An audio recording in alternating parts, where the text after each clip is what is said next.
can't do it with like with the full 8 ounces of water. It dilutes it too much. It's not good. I do it 4 or 5 ounces, so it's a lot more concentrated. Yeah. And I think that stuff does work. For me, concentrated vitamin C comes in only one form. It's high C. I swear to you, I thought you were going to say Tang. It was 50-50, and I chose the wrong 50. Because it's high C. It's not low C. On the list of things to have when you're sick, lean beef. Because of the zinc. Because zinc is a mineral that helps maintain a strong immune system, and beef is considered an excellent source of zinc, providing almost half of what you need in a day. Maybe that's why I don't get sick. Maybe that's why I don't get sick. I get allergies, but rarely do I get sick. So clearly what this says is you need the flat of a brisket. Yes. That's what you need. I also need the point of a brisket. I need a brisket. Yes. That's what's happening. Greek yogurt is on this list, so I'm going to skip right over that. Good Lord. The last two things on this list are absolutely things I hope that I never have. No, green tea is the 5th thing on this list, and I get that people like it. The problem with tea in general is that tea is disgusting. Mm-hmm. And people are only fooling themselves. When people get it, all right, this is where everybody in the South yells at me. Uh-oh. Oh, and I want you to know, I'm not telling you that you can't live the way you like. But it is very clear. Before you say this, where can everyone in the South get in touch with you, Tony? Iced tea at eatdrinksmokeshow.com. It is clear that things you do as a youth, as one of the youths, as one of the kinder, as one of the It all comes down to this. Welcome to Bulldog Football on AM 990 and 93.7 FM KSVP with audio-only coverage at ksvptv.com. Today, the NMAA State Championship is on the line as your Artesia Bulldogs square off for all the glory and for one more on the water tower against the Panthers of Piedra Vista High. Time to show them what Bulldog Strong is all about. Artesia Bulldog Football on KSVP AM and FM with audio-only coverage at ksvptv.com is presented by PVT, Sandy Stockton, and State Farm of Artesia, Artesia Animal Clinic, Central Valley Electric, Devon Energy, Eastern New Mexico University Portales and ENMU Roswell, Hermosa Church of Christ, J.S. Warden Son, H.F. Sinclair, Smile Expressions, Forest Tire, Crouch Plumbing, Incredible Printing, Cisco Equipment, Bob Reed Pest Control, KFC of Artesia, Maze Lumber, Pecos Valley Equipment, Roswell Seed Company, Trustmark Roofing, Big O Tires, Adobe Rose, Artesia Plumbing and Heating, Tate Branch of Artesia, Rebel Daughters Barbecue, J&J Home Care, Lois Oliver Real Estate, Faith Baptist Church, Artesia Credit Union, Deans Incorporated, Frost Mortgage, H&R Block, Turpinning & Sons, Kane Electric Supply, Artesia Family Healthcare, Hawker & Sons, LaFonda Restaurant, Western Bank, Guy Chevy, Artesia Ford, Maupin & Brown, Artesia General Hospital, Business Notions, and First National Bank. Now, one more time, on to the action. Hello, Bulldog fans. Joby Hodling here, joined by Coach Jeremy Maupin, head coach for the Artesia Bulldogs. And, Coach, congratulations on a great season thus far. You got one more game going into the state championship this week. Talk a little bit. Let's go back and recap Deming, a long trip. Everything looked good to me as a watcher. But why don't you recap everything for us? Yeah, I mean, honestly, it was pretty good prep for this week. You know, we went, stayed the night over in Las Cruces, and our guys handled that really well. Got up, got off the bus, and we came out firing right off the bat. And, you know, just the whole team game again. I mean, we had turnover in the kicking game. We had our defense forced 4 turnovers. Our offense was sharp most of the game, and so just excited about kind of that whole team effort that we've seen all year from us, and hopefully we can play even a little bit better this week. Well, that leads us into this week, and before we get to Piedra Vista and talk about them, go ahead and talk about your week of practice, how that's been going. The kids are out this week all week, correct? Yes, sir. For Thanksgiving, and it is Thanksgiving week, so there's those kind of I don't know if I'd call them obstacles, but there's those things happening. But go ahead and talk about this week's practice. Yeah, I mean, you know, we always say what a blessing. Be thankful if you're still practicing over Thanksgiving, because you're one of only a few teams. You know, it used to be this was semifinal week, and then they moved the football season back. But now we're one of 2 teams, and we get a chance to, while everybody else is enjoying vacation, we're treating it like a work week. Our guys have shown up. We're practicing in the morning, so it's been a little cooler. And our guys just show up and they're excited and they get after it. We haven't had one guy miss practice, which is always a little bit of a worry during this time. And so this week's been really good so far, and I think our guys are focused and excited to try to put that 22 up on the press box, and so we're excited about our opportunity. Well, finally, let's go ahead and talk about the trip. You guys will be making the trip again. A little bit longer this week than last week going to Deming, but a trip nonetheless, and then, of course, taking on Piedra Vista there in Farmington. Yeah, I mean, PV is a really good football team. Coach Howell's been there. I don't think he's been the head coach the whole time, but he's been there since they became a school. And so he has a lot of history there. He's done some really good things there. Yeah, we get to go up there. We get to go up. What's weird is we're going to be leaving here. It's supposed to be snowing here, and we're going to get there, and it's going to be pretty nice on Saturdays, what it looks like. And so kind of the same kind of weather we've had the last few weeks. I think people say, we got to go north, and the weather's going to be bad. It'll probably be worse here this weekend than up there. So we're excited about that. We're excited about, again, we got practice last week going up and staying the night, and this community just takes care of us and hooks us up with, nice hotels, and just they take care of us. And so we're excited about the opportunity and, this lasting moments. I think one of my best games I remember, and I didn't even play, really was state championship 2003. We went to Aztec and walked along the river and saw all those things. And so a lot of good memories, and hopefully we can come home with the championship. Well, we're looking forward to it, Coach. Good luck this week against Piedra Vista. And Bulldog fans, if you are not already at the stadium but you're watching and or listening to us here, we thank you for that. Hopefully you're on your way, fixing to be there shortly. But if you can't make it there, remember that we will have the game right here on KSVP Radio and KSVPTV.com, plus Facebook and YouTube. Audio only, but you can listen to Robby and I as we get the opportunity to call a state championship game. Go Bulldogs! Holy guacamole! The best guacamole in the Pecos Valley is at La Fonda Restaurant in Artesia. Holy guacamole! Everything is coming in fresh by the truckload. Avocados, green chilies, jalapenos, tomatoes, and onions. The makings of our signature salsa, golden fried chili rellenos, and of course our guacamole. Holy guacamole, what are you waiting for? La Fonda Restaurant, 210 West Main in Artesia, with plenty of parking off Highway 285. Holy guacamole! Many times, patients require skilled care for short-term illnesses, temporary help after hospitalization or rehabilitation after a major surgery, and many more conditions that can be handled in the comfort of your home. J&J Home Care stands ready to provide such care when you or your family members need it. Our highly experienced nurses, therapists, and aides have been serving Artesia and the surrounding community for more than 20 years. To learn more about the services available at J&J Home Care, call 746-2892 or visit us at 1301 West Grand in Artesia.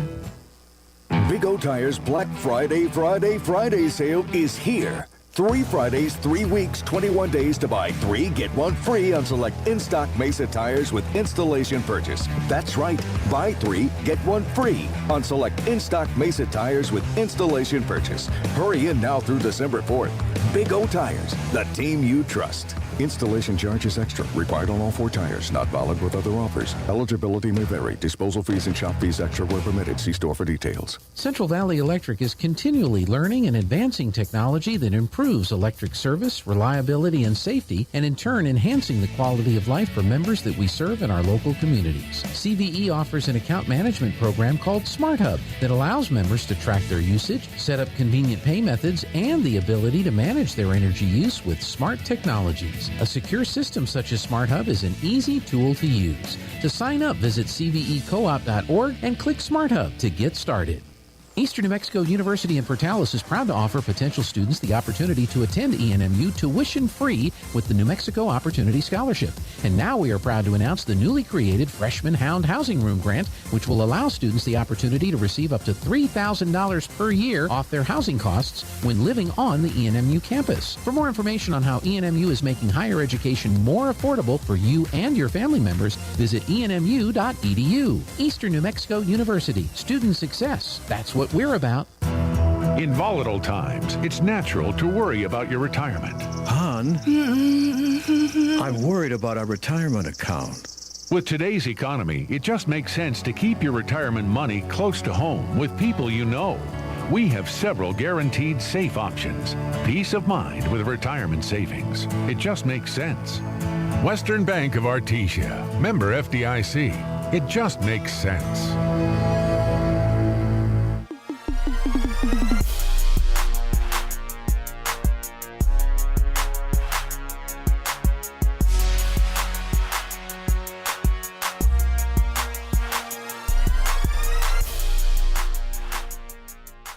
My name is Nick Sanchez.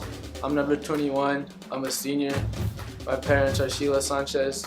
I'm also involved in basketball. My favorite football team is the Broncos. My favorite part about being a Bulldog is the traditions. My name is Jake Miller. I'm number 22. I'm a senior. My parents are Jamie Miller and Scott Miller. I am also involved in other activities such as steer wrestling, baseball, and football. My favorite football team is the Green Bay Packers. My favorite part of being a Bulldog is the friends and family that you make. My name is Adrian Flores. I am a senior. I am also involved in golf. My favorite football team is the Tennessee Titans. My favorite part about being a Bulldog is the dog pile. My name is Benjamin Ressa. I'm number 25. I'm a senior. My parents are Enrique and Ernestine Ressa. My favorite football team is the Patriots, and my favorite part about being a Bulldog is just my teammates, the environment, feeling, being on that field and getting down. My name is Brendan Parra. I'm number 29. I'm a senior. My parents are Michael and Stephanie Parra. I also throw jab and track and do bowling. My favorite football team is the Baylor Bears. Favorite part about being a Bulldog is the love for the game. My name is Matthew Chavez. I'm number 33. I'm a senior. My parents are Angela Ford and Tony Chavez. My favorite football team is the Dallas Cowboys. My favorite part about being a Bulldog is just being able to be a part of this tradition that's been going on for so long. My name is Israel Calderon. My number is 34. I'm a senior. My parents are Elias and Kimberly Calderon. My football team is the Green Bay Packers, and favorite thing about being a Bulldog is the culture. My name is Ken Solman. I'm number 35. I'm going to be a senior this year. My parents are Brian Solman and Deborah Glotto.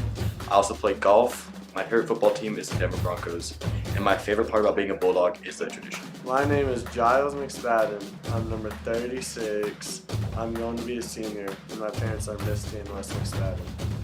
My favorite football team is the Green Bay Packers, and my favorite part about being a Bulldog is the traditions here. My name is Robert Rodriguez. I'm number 42. I'm a senior. My parents are Robert and Lisa Rodriguez. I'm involved in baseball. My favorite football team is the Cowboys, and my favorite part about being a Bulldog is it's all about brotherhood. My name is Brian Gutierrez. I'm number 50. I'm a senior. My parents are Margarita Gutierrez and Gerardo Gutierrez. I'm also involved in track and field. My favorite football team is the Denver Broncos, and my favorite part about being a Bulldog is the traditions. My name is Jeremiah Gonzalez. I'm number 53. I'm a senior. My parents are Michael and Kristen Gonzalez. I'm also involved in bowling and baseball and track.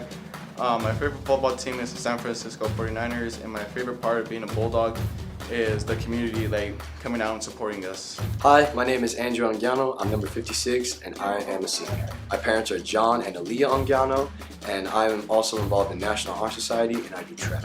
My favorite football team is, of course, the Dallas Cowboys, and my favorite part about being a Bulldog is the community and the fact that we are winners. My name is Del Hartley. I'm number 57. I am a senior. My parents are Jessica Jaquist and Kevin Hartley. I'm involved in woodshop and soon to be track. My favorite football team is the Atlanta Falcons. My favorite part of being a Bulldog is the traditions that we carry.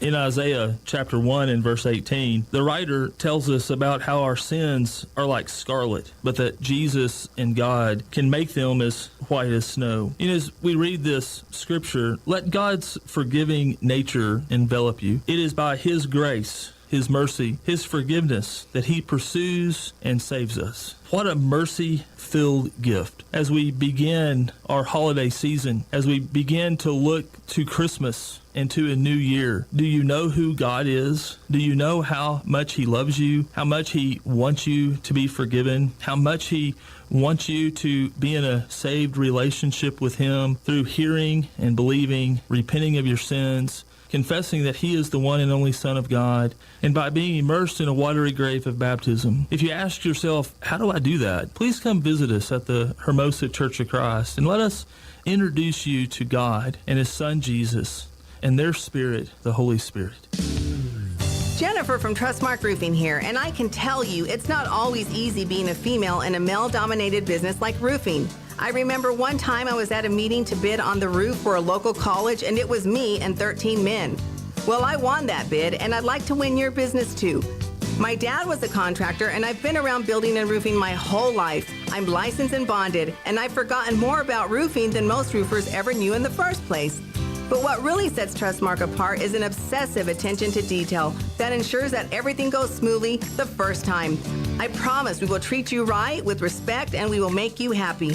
So yeah, it might be a bit odd for a woman to own a roofing company, but give us a try. Let us give you an estimate for your roof. I think you'll be glad you called. For all your roofing needs, call us at 575-755-ROOF or find us online at trustmarkroofpros.com. Trustmark Roofing, we put people first. For over 77 years, you've counted on Forest Tire Company. Forest Tire knows that just being there for you is what matters most. That's why Michelin packs more innovation inside its tires to maximize performance without sacrificing capabilities, so you can continue to go the extra mile to be there for the ones who matter most. Be it your car, truck, RV, or semi, trust your tires to the folks who know more about tires than anyone else. Forest Tire, keeping you rolling since 1944. Chevy Cybercash is back at Guy Chevrolet Company in Artesia. Just click, claim, and go to save on your purchase of any 22 or 23 model Silverado, Equinox, Blazer, or 22 model Colorado. Cybercash is on top of most other offers, so visit GuyChevy.com today to claim your cash and hurry into Guy Chevrolet Company on the corner of 1st and Main to take delivery of your new Chevy before this offer ends. Take new retail delivery by November 30th, 2022. Limit 1 online code per eligible vehicle transaction. Welcome back here to the state championship pregame show, and we get the honor to keep Coach Moppin. He's the scout team coach this week, and so, Coach, we talked a little bit there in your initial interview today about what's going on with Piedra Vista, the excitement that you guys have, and getting to go up there, even though you get to travel. Looks like it's going to be a better day maybe than even here in Artesia. But let's go ahead and talk about the Panthers. I think they're coming into this ball game 11-1. Their only loss was to Roswell earlier in the season, and then, of course, last week we're able to get a defensive slugfest going with Roswell, win 13-7 while you guys are over in Deming. So let's talk about the Panthers, and let's start with their kicking game and just some things that you guys have seen. Maybe they've got great kicking or great punter, or how do you think they're going to attack your kicking game? Yeah, their kickoff unit, their kicker's pretty good. He has, lines up 3 different ways, and he had a big pooch kick last week that they were able to recover against Roswell after their first touchdown. And so we got to expect, he's kicked onsides this year. They've kicked bloop kicks. They kind of are like us, honestly, as they can move that guy around and they can create some different scenarios with their kicking game. And so we've worked on some things there and put in a return against these guys, and hopefully we get a chance to return one. And then their punt's pretty basic punt formation. Punters, if you don't field it, he's had some ones that have rolled pretty far, but if we field it, it's not a great punter. I mean, he's about 32-yard average, so we know we got a chance to return. We just got to make sure we field the football. And then the big thing, just like, I guess it's the trend this year, is everybody's running the starburst. And so they run a version of the starburst. It's kind of like some other teams we've seen. It's not as crisp, and the way they do some things is a little bit different. And so we're hoping we have an opportunity to get down the field and do some things there. But ultimately, I mean, they play their best guys in a lot of their kicking game, a lot of their return. In the starburst, those guys are their better guys, 24, 82. Those guys can move around a little bit. And so expect the unexpected from them. They got nothing to lose, last game of the year, and we know they're going to give us their best. Talking about the Starburst, you're right. It seems like a lot of teams are running it, and I think, and I can't remember the exact saying, but something like mimicking is the truest form of flattery. So I guess so. Artesia, you guys, your coaching staff, all the way back through with Coach Henderson, both Rex and Coach Cooper Henderson, been doing that for a long time and been very successful with it. Well, let's go ahead and move over to their defense and talk about their size. I know that I think they've got some size to them, their speed, and what you guys are anticipating from an offensive standpoint on what you're going to see them be and maybe their base or what you're going to see them doing both in the secondary and in their front 6 or 7. Yeah, I mean, you look across the board at those guys, and they're all good-sized kids. I mean, they have a lot of guys that look like linebackers, and they're playing in a bunch of different positions, not only linebacker. And so even their D-line, they're not just these big old heavy guys. They're more, a little quicker. I think their nose is like 6'4", 6'5", something like that. So they got some big size and some things. They run a 50 front, a 3-2 front, play some different looks at coverage.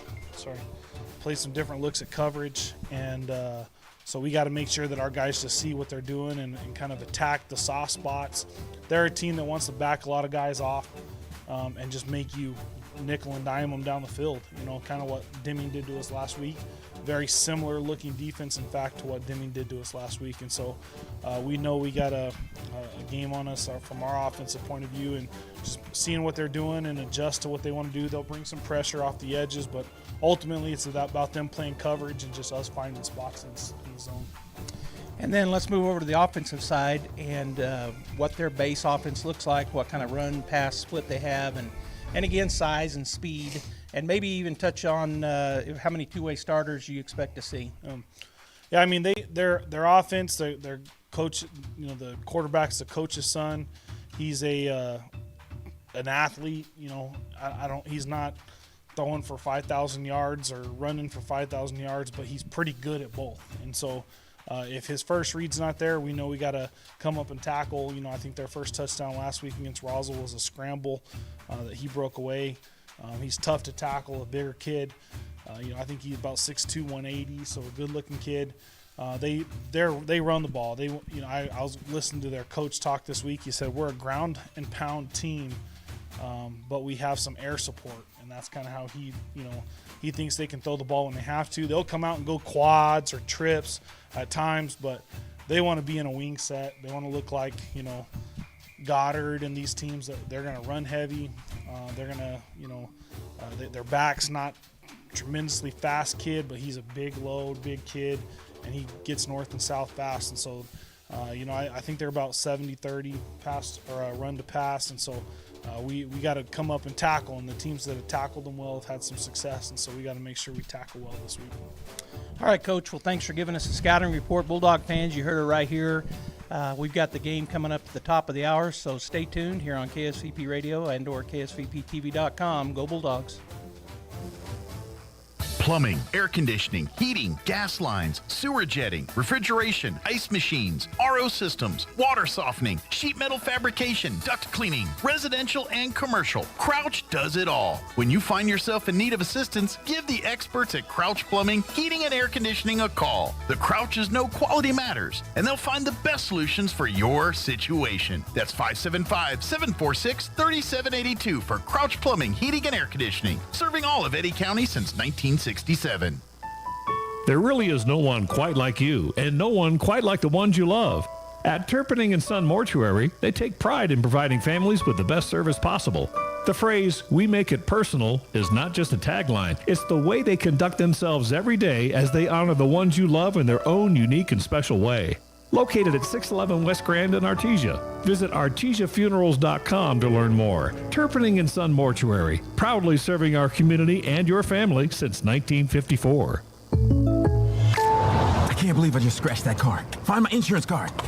Dude, what do you have in this glove box? Ew, are these socks dirty? Oh, forget about the socks. I need my insurance card. Just pull it up on the State Farm mobile app. But I can do that? Oh, hey, I can do that. Yep, it's called service. I can file a claim on here, too? Yeah, it's called service. Whoa, I can call my agent, too? It's called service. In Artesia, contact Sandy Stockton at 575-748-1111.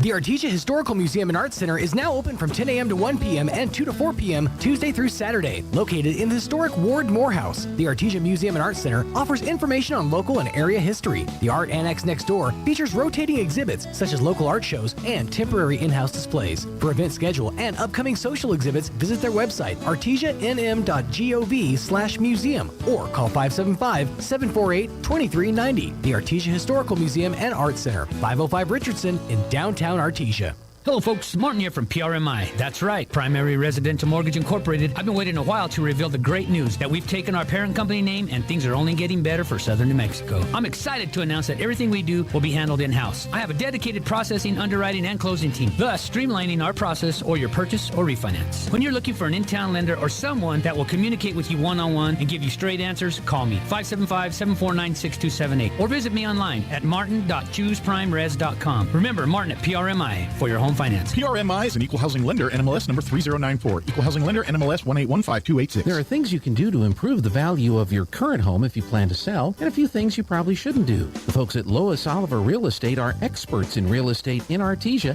and can help you with some great advice. If you want to talk to a local expert about buying or selling a home in Artesia, visit with any of the agents at Lois Oliver Real Estate. We know Artesia, and we're ready to help you buy or sell or find local experts who can answer your questions. Lois Oliver Real Estate. We love it here. Find us at 210 South Roselawn or online at loisoliverrealestate.com. Welcome back on the pregame show as we take a look at the starters for today's ball game before we head up to Farmington, get you to Joby and Robby, who are standing by. One of the things that we've noticed about Piedra Vista is the lack of two-way starters on this team. Their two-way starters are their receivers, wide receivers, and one of their slots on offense. That's it. Everybody else is either on offense or defense. Their quarterback, number 22, Logan Howell, is having a good season. He had a 22-yard touchdown run last week at Roswell. And their running back, Jacob Ramstead, number 7, a senior, had 20 carries for 63 yards and a touchdown against the Coyotes last week. The two-way starters include Dax Vigil. He's the free safety, number 24. He's also a wide receiver, 6 foot, 160-pound senior. Number 82, Jacob Schroeder. He's a corner, and he is a senior, and he is also a wide receiver on offense, number 82. And the other corner, Kelton Mitchell, number 20, a 5'10", 150-pound senior. He also sees time on offense as a slot back. Again, number 20, Kelton Mitchell is one of the two-way starters. Let's look at the Artesia Bulldogs and what an offensive year it has been for the Bulldogs. Nia Estrada, 220 completions out of 324 attempts, 67.9% completion ratio, 3,108 total yards, 39 touchdowns against only 10 interceptions. Nia's quarterback rating going into the game, 125.4. Peyton Greathouse leads the team in all-purpose yards, 1,346 yards, 73 catches, 1,216 yards, and 11 touchdowns. Matthew Size has 383 return yards, kick return yards. He's a starting wide receiver for the Bulldogs. And then the running backs have had good years. Jesse LaRock, number 24, 91 carries, 599 yards, 10 TDs. And Bradley Valenzuela, 47 carries, 228 yards, and 4 touchdowns. Defensively, the corners and slots will be working hard today. David Hammond, Jesse Armendariz, Josiah Rodriguez, and Philip Finley. And the linebackers will have a tough game today with those running backs, Davian Molina, Diego Weston, and Ethan Ramirez. So, state championship Saturday in Farmington at Hutchinson Field, the Bulldogs and the Piedra Vista Panthers. When we come back, we'll be in Farmington with Joby and Robby. Mark your calendars, shoppers. The Yucca Blossom Christmas Jamboree is set for December 10th and 11th at the Eddy County Fairgrounds in Artesia. Over 90 booths featuring all kinds of arts and crafts, candles, jewelry, clothing, keychains, home decor, kitchen and bath accessories, and so much more. Bring the family. There's something for everyone. Santa Claus will be there both days. There's plenty to eat and drink, too, with several food trucks on site. The Yucca Blossom Christmas Jamboree, December 10th and 11th at the Eddy County Fairgrounds, and paid by Eddy County Lodgers Tax. Innovation, service, integrity, and knowledge. J.S. Ward and Son Insurance Agency. Auto and home, life and health, personal and commercial.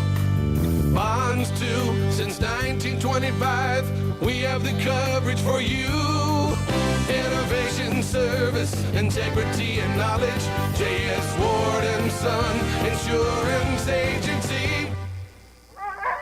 Sometimes that dog barking is an Artesia Bulldog preparing for victory. Most of the time, however, it's probably just the family pet asking for attention. Artesia Animal Clinic provides a full range of services for just about any size pet or animal. Our new clinic has been expanded to provide better quality of care, including an in-house laboratory, radiology, surgery, herd health, and more. So the next time your pet looks like they could use some extra care, come by Artesia Animal Clinic in our newly remodeled and expanded facility at 110 West Mahone Drive.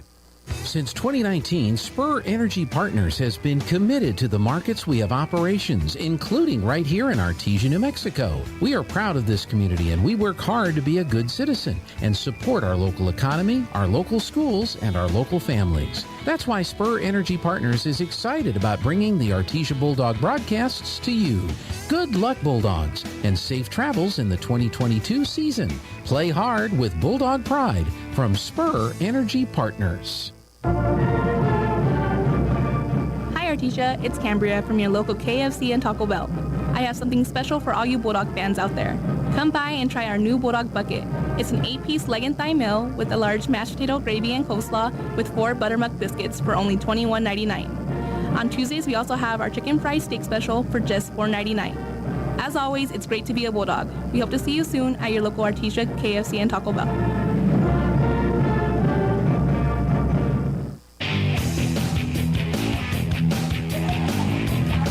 Hey there, Bulldog fans. Joby Hodling and joined by Robby Ballou. And guess where we're at? I'm going to give you a second. Guess? Yep, that's right. We're in Farmington, New Mexico. Biggest game of the year, the state championship football game. And Robby, it's a beautiful day in Farmington. 45 degrees, about a 5-mile-an-hour breeze blowing. Sun is out, just some light clouds in the sky. But boy, what a beautiful day for a state championship game. Beautiful day for it, and the Piedra Vista Panthers have already come onto the field through their victory line. They came through their big blow-up thing and then through the victory line. Bulldogs now getting behind the banner created by our Artesia Bulldog cheerleaders, getting ready to bust through. They have allowed us a victory line as well, so it looks very similar to what we normally have in Artesia. Big crowd here for PV and a big crowd here for Artesia. Didn't expect anything less. No, but a lot of people traveled the miles up here to Farmington, and the visitor stands are full with the Artesia fans here as the Bulldogs come out and they're doing their traditional dog pile at the 50-yard line.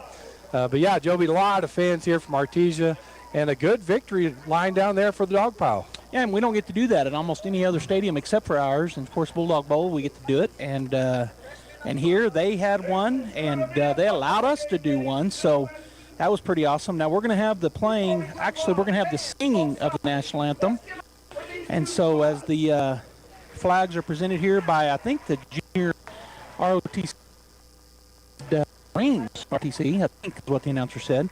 They're on the field as the Bulldogs fans head back into the stands that were in the victory line. And the ROTC is about to march out. We're going to go ahead and keep it right here. But you're just going to have to hear what we hear here at Farmington's Hutchinson Stadium's home of the Piedra Vista Panthers and the Farmington Scorpions. So the color guard being presented. Stay right with us. And I heard the guys, the ladies and men singing the national anthem, and they sounded fantastic. We'll hear them in just a moment. Cadet Private Daniel Perez and Cadet Sergeant First Class Zendaya Charlie. And ladies and gentlemen, of the last after the national anthem, if you would remain standing until our colors have left the field. Our national anthem is going to be sung today by the Piedra Vista Chamber Choir.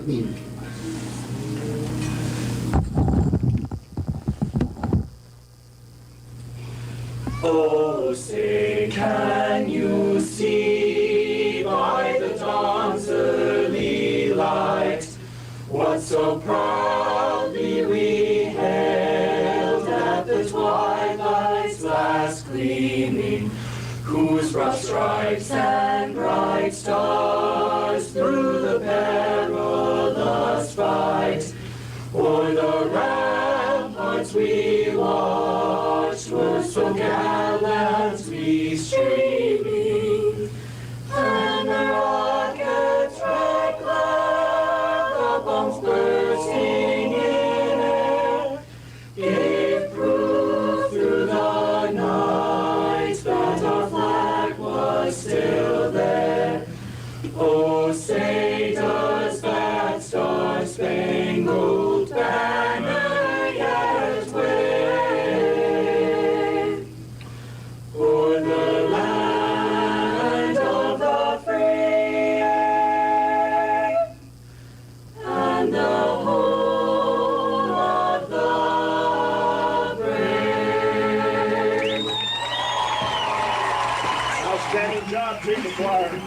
Again, ladies and gentlemen, I ask you to remain standing until our national colors have left the field. All right, Bulldog fans, we are back here. The colors are still leaving the field, but figure we can talk, Robby. The national anthem has been done, and as the colors leave, both teams ready to go. Bulldogs remaining on the sideline with their helmets off as the colors leave. And just, you know, I've been to a lot of state games, Robby. You've gotten to go to a lot of state games. We've got to call several state games, but it's always just fun. I just look forward to it. Well, it's an excitement in the air that you don't get at any other game. The last two teams standing in 5A, seeing who's going to come up with the blue trophy today. And so, yeah, it's just an extra excitement that's added to a great football season already. Piedra coming in 11-1 on the season. The Bulldogs 10-2. So both teams do have a loss on their resume, but both very quality football teams, and that should be and is expected when you get to this level. The state championship game, Artesia getting here by beating Valley in the quarterfinals and then Deming last week in the semis. And, of course, Piedra Vista defeating, I can't remember. Do you remember who they defeated the first round? Don't remember that, but they beat Roswell in Roswell last week to get here to the state game. Yeah, they defeated Belen, and then Mayfield, and then Roswell. So Belen in that first round. But Joby, you're going to see, people are going to see and hear about two different contrasts today. Piedra Vista 70-30 run pass. They like to run the ball. They like to establish everything with the run. And the Artesia Bulldogs 50-50 pass run. We're known for a passing team, but our rushing game is always there. Running game is always there. So it's going to be the Bulldogs defense to stop the powerful running attack of the Panthers, and it's going to be the Panthers' job to try to slow down the Artesia offense. Both of these teams are used to scoring over 35 points a game, so it's just really going to boil down to who executes the best today. Well, you may have already said it. I know you said the temperature, but we do have a wind blowing out of the south and southwest. Here, the Bulldogs, or the Piedra Vista Panthers, won the toss. They elected to receive. So the Bulldogs kicking unit is on. Bulldogs wearing their orange pants, white jerseys with orange numbers, and, of course, the iconic orange helmet. Piedra Vista Panthers wearing their dark uniforms. I believe it's probably navy. They've got navy numbers with white outlines. And here's the kick as Jake Parrish kicks it over to the right side. That's going to get out of bounds. Let's see if they take it up or if they force us to kick again. Looks like their offense coming out. So their offense led by their senior quarterback, Logan Howell, 6'2", 180-pounder, wears number 22 on his jersey. Yeah, and the offense goes through him. As he goes, so goes the offense. He's a running quarterback, even from the passing formations. So we're going to have to contain him, have a spy on him today to make sure that he doesn't just have a great day. Coach's son, the head coach, is Coach Howell, and of course, being the coach's son, Logan is the quarterback. Not that that always is the case, but in this case it is. And they come out here spread. We got trips to the near side, the Twins on the far side. Howell in the backfield by himself in the shotgun, brings a man in motion. He's going to fake the handoff. Looking down the field, he's got a man deep, and the Bulldogs gets behind the Bulldogs. It's going to be all the way down to the 15-yard line, so they open up throwing. The Bulldogs got behind. Yeah, that's what happened. We lined up in the 4-3. They came out in trips. Molina was on the opposite side at linebacker. He had to try to come all the way out to the outside here to cover that wide receiver, and he was late. So he was late getting in coverage on him. Molina did chase him down, but not before they got the big gain. All the way down to the 15, and I should have gotten the young man's number, but did you catch the receiving? It was Howell throwing it. I didn't. As they come back out, they've got an X-back and a tight end on this side. Quarterback's going to turn, hand it off on a belly, and he's going to be hit right in the hole and stacked up by about 6 Bulldogs. That's Ramstead, the running back for the Panthers, just handed the ball off going right, and the Bulldog defense was right there with Peyton Deans and Molina. A pickup of about, we'll say a full yard, about a little over half a yard. So it'll be 2nd down and 9, just outside the Bulldog 14-yard line, as Howell goes over to the head coach and goes over to the coach and gets his play, jogs back out. They're going to come back out in a tight formation once again. They've got the ball in the middle of the field. They've got a pair of X-backs on either side, one on this side of the tight end, the other on the other side of the tackle. He comes in motion, going to turn, hand it off on a little reverse. Bulldogs are there. They turn him in, but he'll pick up about 4 yards. It'll be 3rd down and 6. So that's that counter play. They like to run it, and they will run it out of different formations and run it a lot. They go one way with it, give you keys reading that way, and they counter across the formation. Good job by Hammond to come up and close that side down, because it looked like he had a lot of space out there. It did. He ended up getting 4, so it's going to be 3rd down and 5 at the Bulldog 10-yard line. Will it be interesting? The wind coming into their face as they won the toss. Bulldogs took the wind here in the first quarter. Get the ball in the second, and they come in tight again. Man in motion. He stops. He's going to look over the Bulldog defense. That's number 21, Montalongo. Turn, hand it off. The quarterback keeps it, actually. He's going to bull forward down to about the 8-yard line before he's piled up. So it's going to be 4th down. Decision time here for Piedra Vista, Robby. Yeah, Hal just rode Ramstead right immediately and followed him into that 2-hole. And picked up the yards for the Bulldog defense, was able to drive him backwards. So it's close. It was closer than I thought. Got good forward momentum, so it'll be 4th and less than 1 at the Bulldog inside their 6-yard line. Got to get to the 5-yard line for the 1st down. They bring in some new players, the Panthers, and now they come out of their huddle. Let's see if they stay in that tight formation. They do. They got a sniffer back right up behind the right guard. Fullback is right behind the quarterback. He's just going to drop and throw it, and that's going to be caught for a touchdown. Bulldogs were there, Robby, but they didn't break it up. That's number 10. Paul Brown just came from that left tight end position, broke across the end zone right there, threw it up high. We had 2 defenders there. They all went up for it, and Brown came down with it for the Panthers. I think, the Bulldogs were in the right spot. They just didn't get their hands in to break it up is what happened. And as you said, he comes down with it. So the early lead here with 9:23 to go in the first quarter, 6-0. Their PAT team is on the field as they will be kicking into this breeze this first and third quarter. There's a false start. That'll back them up 5 yards as the looked like the right guard moved. Are they going to call it on the Bulldogs? Oh, they're saying it's offsides on us. I thought he moved. That'll move them up a little bit. Let's see if they go and keep their PAT unit on, and it looks like they will. So they'll get half the distance, and they'll redo it, or are they going to take it on the – no, they're going to move it up. All right, so Holder's going to keep it on the same spot. They got about 1.5 yards more for the snapper, but I'm sure he'll do fine. Snap is back, a little high. It's down, held down. The kick is up, and the kick is good. So the Piedra Vista Panthers come out here, have an opening drive. 9:23 to go here in the first quarter. The score, Artesia 0, Piedra Vista 7. We'll be back. Go Bulldogs from Tate Branch Artesia. Tate Branch is proud supporters of the Artesia Bulldogs and wishes them well as they march towards state championships. And like the Bulldogs, the team at Tate Branch and Artesia works hard to make your next car or truck buying experience the best it can be. From their great selection of Dodge, Chrysler, Ram, and Jeep vehicles to the service department, even the used cars are the best. So good luck, Bulldogs. And when you're ready to buy a new or used car or truck, come see the team at Tate Branch Artesia.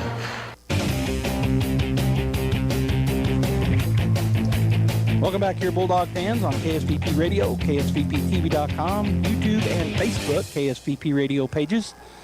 Audio only. You've already figured that out, but just a reminder.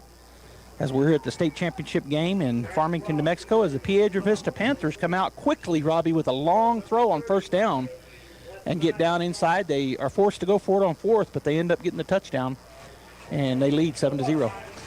Bulldogs coming out in their kick return, and they are in a somewhat of a kind of a makeshift starburst as Nick Sanchez is in front of Estrada, looking for a short kick. All right, here is the kick. It's going to be a little over to the sideline. Coming up on it, fair catch is caught by the Bulldogs at their own 28-yard line. Fierro did a good job running up on that ball, recognizing two Panthers were closing in on him. So he gave the fair catch signal and made the catch. So 1st and 10 for the Bulldog offense, their first time on the field. And they're actually going to put it at the 29-yard line. So 1st and 10 at our own 29 as the Bulldogs linemen and fullback and quarterback huddle up. The receivers already out in their spots. A slot and a wide out on either side. Our standard A formation look as LaRock is to the left of Estrada. The ball on the near hash. Bulldogs going from the south to the north. Man in motion. Going to go this way. It's a little reverse coming around this end. Got one man to beat. He gets around him. He's to the 35 down the sideline. Steps inside. That's Great House all the way out to the 45-yard line. So that was interesting. They had Fierro on the left slot, Peyton on the right slot. Fierro went in motion left to right, and they faked it to him and then gave it to Peyton coming back the other way. Yeah, that's the first time we've seen that play this year, and it ends up getting 20, they were on their own 28. We're out to the 45, so good pickup. Defense looks the same as normal. Going to pitch it to Fierro. He's got a corner to get around. He gets around it, and then he is going to be tackled on their side of the 50. Well, they're going to say he's down right at the 50. So a pickup of about 5 yards. It'll be 2nd down and 5, and it looks like we got a Bulldog player down. Yeah, it's Fierro. He went to make a cut, and he went down. Nobody really made the tackle on him. He just went to make that cut, and I think that right ankle went on him. So hopefully they're helping him off the field right now, but hopefully he'll be okay, Fierro. So it'll be 2nd down and a long 5 at the 50-yard line. Well, 2nd and 5 at the 50. Ball on the far hash, as LaRock is to the right of Estrada in the shotgun. They're in man free right here, Robby. This is where we might see them. They're going to throw it quickly over to Sanchez. He backs up when he shouldn't have, but they give him forward momentum for a 1-yard gain. He was trying to get around them. They had him bracketed, but he picks up 1. It'll be 3rd down and 4. Well, it's like they read that hot route, too, through the scouting reports, and V-Hill, number 24, quickly comes over and makes the first hit on Sanchez. But they're in it again. Great House is over there. He's a long ways away. He's 10 yards off is the safety, but he is in man coverage. I saw Estrada looking at him. They got a linebacker cheating out there. Snap is back. They bring 4. They pick it up. It's going to be thrown, and it goes through the hands of Peyton Greathouse for an incompletion. It'll be 4th down and 4. Yeah, Greathouse, that guy's got a lot of cushion, 10 yards on him. Greathouse did about an 8-yard stop route, turned around, and the ball was thrown too high. He tried to go up and get it, but just over his head. All right, so it'll be 4th down. Bulldogs offense staying on the field here as they put the ball in the wrong spot. Interesting where he spotted that ball. He's about a half-yard back. Doesn't matter, but all right, so it'll be 4th down. A formation look. Again, LaRock to the left of Estrada. He's going to throw it over here to this side. It's caught. That's a 1st down. Breaking a tackle and getting down inside the 35-yard line is the Bulldogs, Julian Rodriguez. Julian Rodriguez just did a stop route enough to pick up the 1st down. Great throw by Estrada. Great protection by the line. Makes the catch and then runs through the first tackler. So 1st down Bulldogs. 7:50 and counting here in the first quarter. 7-0 Piedra Vista. But the Bulldogs on the drive. Ball on the near hash. LaRock to the left of Estrada. Back to their formation where they've got guys back there. LaRock picks his way through and then drives into the 29-yard line. Pick up a 6. So about 5. Yeah, the Panthers are 3 down linemen, 3 linebackers, and walking the safety up real close, so they're kind of stacking that box on us. LaRock did a good job of picking his way through there and then driving for about 2 or 3 of those last yards. So it'll be 2nd down and 5 for the Bulldogs at the 29-yard line of the Piedra Vista Panthers. Snap is back, fake the handoff, going to throw it out. Greathouse looked upfield, and when he looked back, the ball was there, and he dropped it, just kind of breaks through his hands for an incomplete. Yeah, I think he might have felt number 23 coming up on him there, Jocelyn, because he was coming up hard right in his face.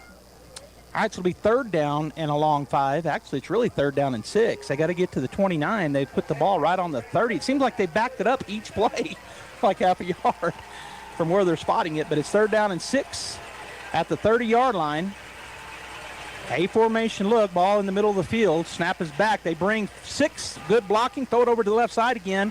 He catches it right at the 25, and that's where they're going to put him down. So a yard short. So the Panthers right now in that time had 3 safeties across the field, and then they're kind of stacking that box. So Bulldogs working the outside as the heavy package comes in, Joby. Yeah, bringing in the heavy package are the Bulldogs. 4th down and 1 at the 25-yard line. Just didn't get quite enough on that out route. You always want to make sure you get to the sticks. Didn't quite get there. So 4th and 1, the second 4th down opportunity here for the Bulldogs. There is 6:39 and counting here in the first quarter, 7-0 Piedra Vista. We've got it stacked up. They're stacked up on defense. Gage goes into motion, going to follow him there, and getting the first down, plus about 3 or 4 yards, still moving forward, inside the 20, still moving forward, all the way inside the 15, down to about the 11-yard line is Peyton Deans. Well, they ran that to the right with the lead blocking. Peyton got hit before the first down marker. He ran through that tackle, and then some Panthers got a hold of him, and he drugged them 12 yards. Yeah, with the help of the line. They were all just pushing the pile.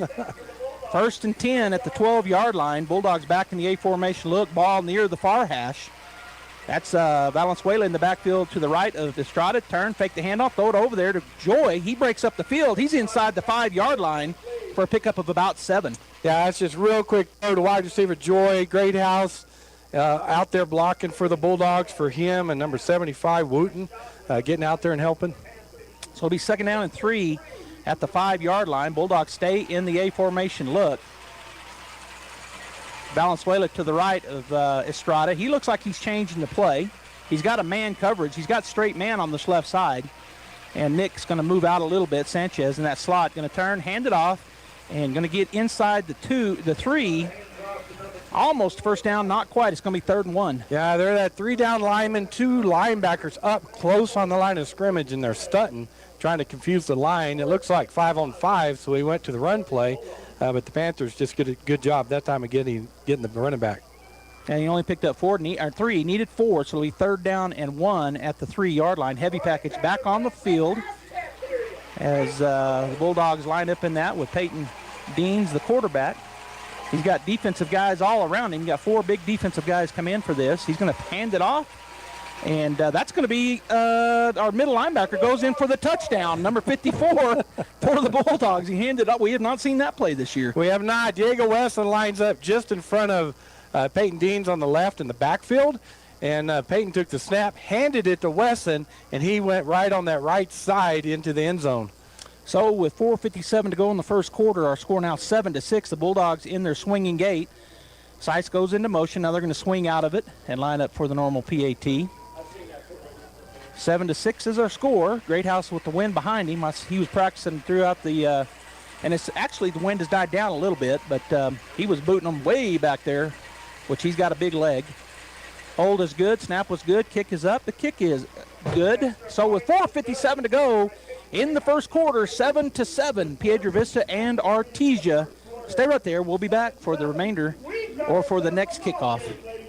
Dean's Inc. of Artesia provides a superior choice for all your electrification, communication, and supply needs, with a vision to be the premier industrial electrical service provider in New Mexico and West Texas, providing unparalleled quality in supplies and service with highly skilled and conscious personnel. We pledge to our customers to exhibit the utmost in integrity and reputation while providing superior quality in all we do. Dean's Inc., located at 409 Commerce Road or online at deansinc.com.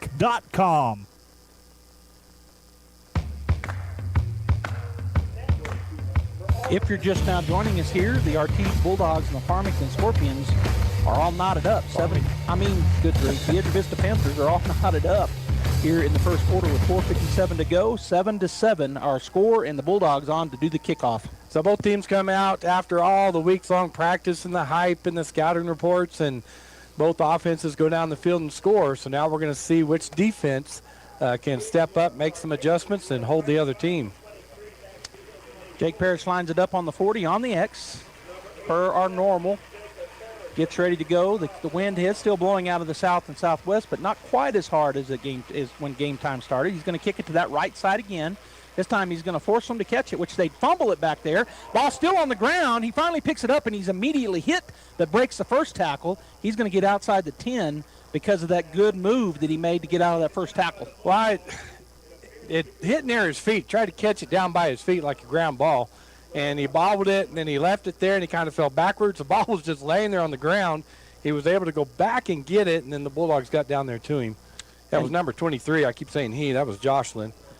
So the first Bulldog there had him at the 8-yard line, but he was able to shake him loose. He gets out to the 14. So 1st and 10 for the Piedra Vista Panthers. They're back in there. What we thought we might see to begin the game, which is their full house set, look a lot like Goddard. They're going to hand it off right in the middle. No, he keeps it. The quarterback keeps it. Bulldogs play it pretty well, but he's able to kind of go backwards, Robby, and stumble backwards and pick up about 5. Yeah, riding that mesh, they like that option off of that, so riding the fullback and then pulling it as Howard tried to go around the corner, but Bulldogs did a good job of cutting that off. Molina, the first Bulldog there, to wrap him up, and other ones came in to help. But he does kind of roll backwards and picks up 5s, that Howell does. So it'll be 2nd down and 5 here on their second possession. They're at their own 18.5, we'll say 19-yard line. Ball on the far hash. They're going from the north to the south. Again, they're double set formation. One receiver to the far side.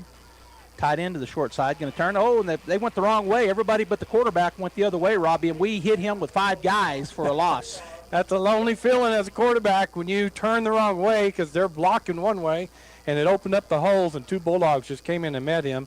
The Bulldogs, Joby, are sitting in what we're calling bear defense. They got 4 down linemen with the stand-up nose, and then they're going to be slanting towards the strong side. All right, so it'll be 3rd down and 7 on the loss of 2. They come back out in a very similar formation to ours. Looks just like our A formation. Running back is to the right of the quarterback, Howell, in the shotgun. Snap is back. He's going to keep it, trying to roll away from pressure, which the Bulldogs are putting on. He's going to throw it across the field. It's going to be caught. Nice play by number 21. Catching that as the Bulldogs were right there, but he pulls it in. Well, I tell you what, that's Montalongo for the Panthers. Good throw by Howard, and it was great. Howell, thank you.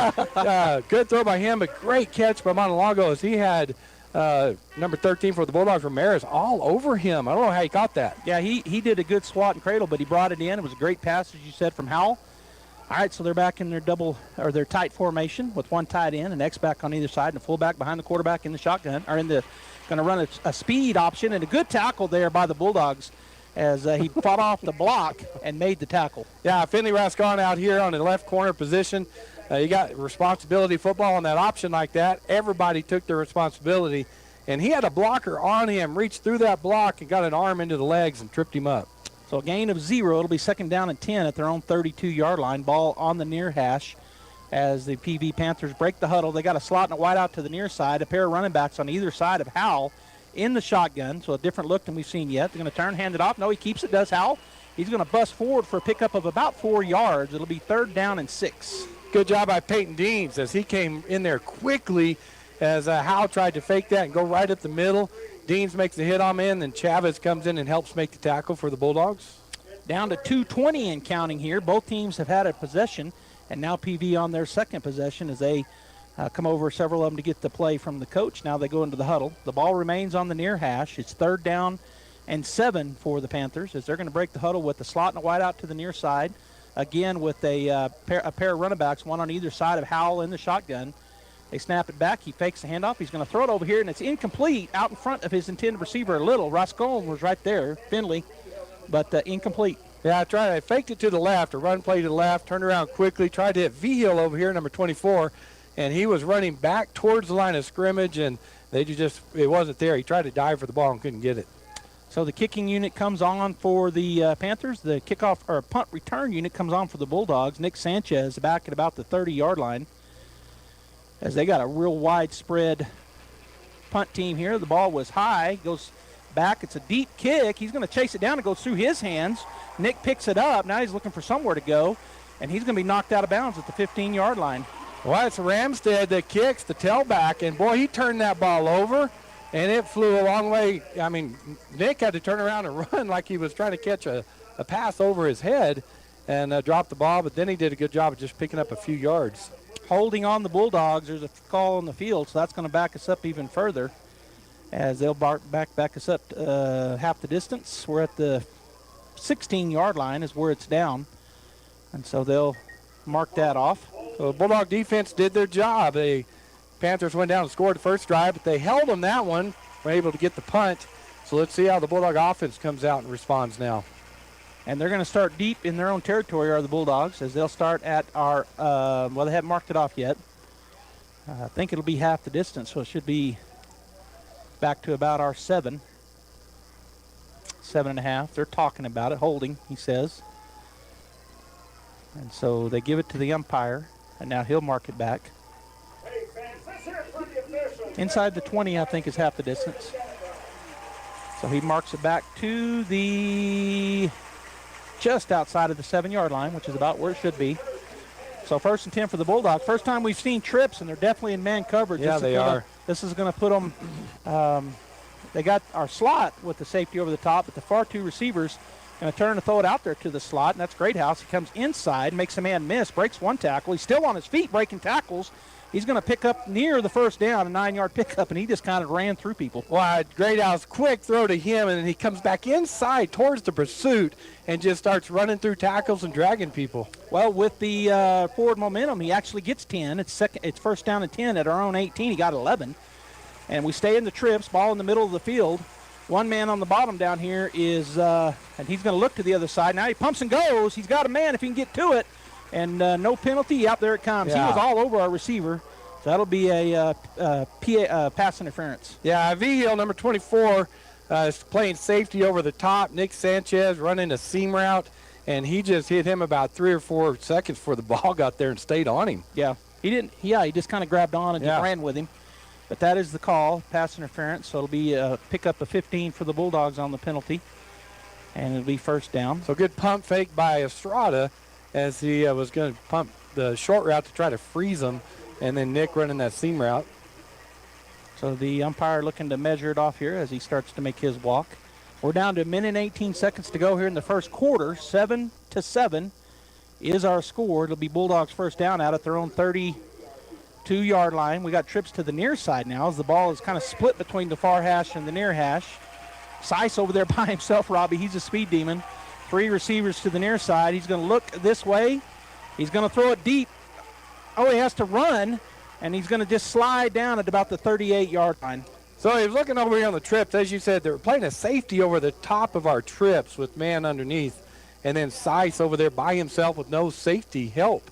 So I'm sure we're going to come back to that pretty quick. And I thought he was throwing it. I already said he was throwing it, and then he pulled it down because he had Greathouse running free.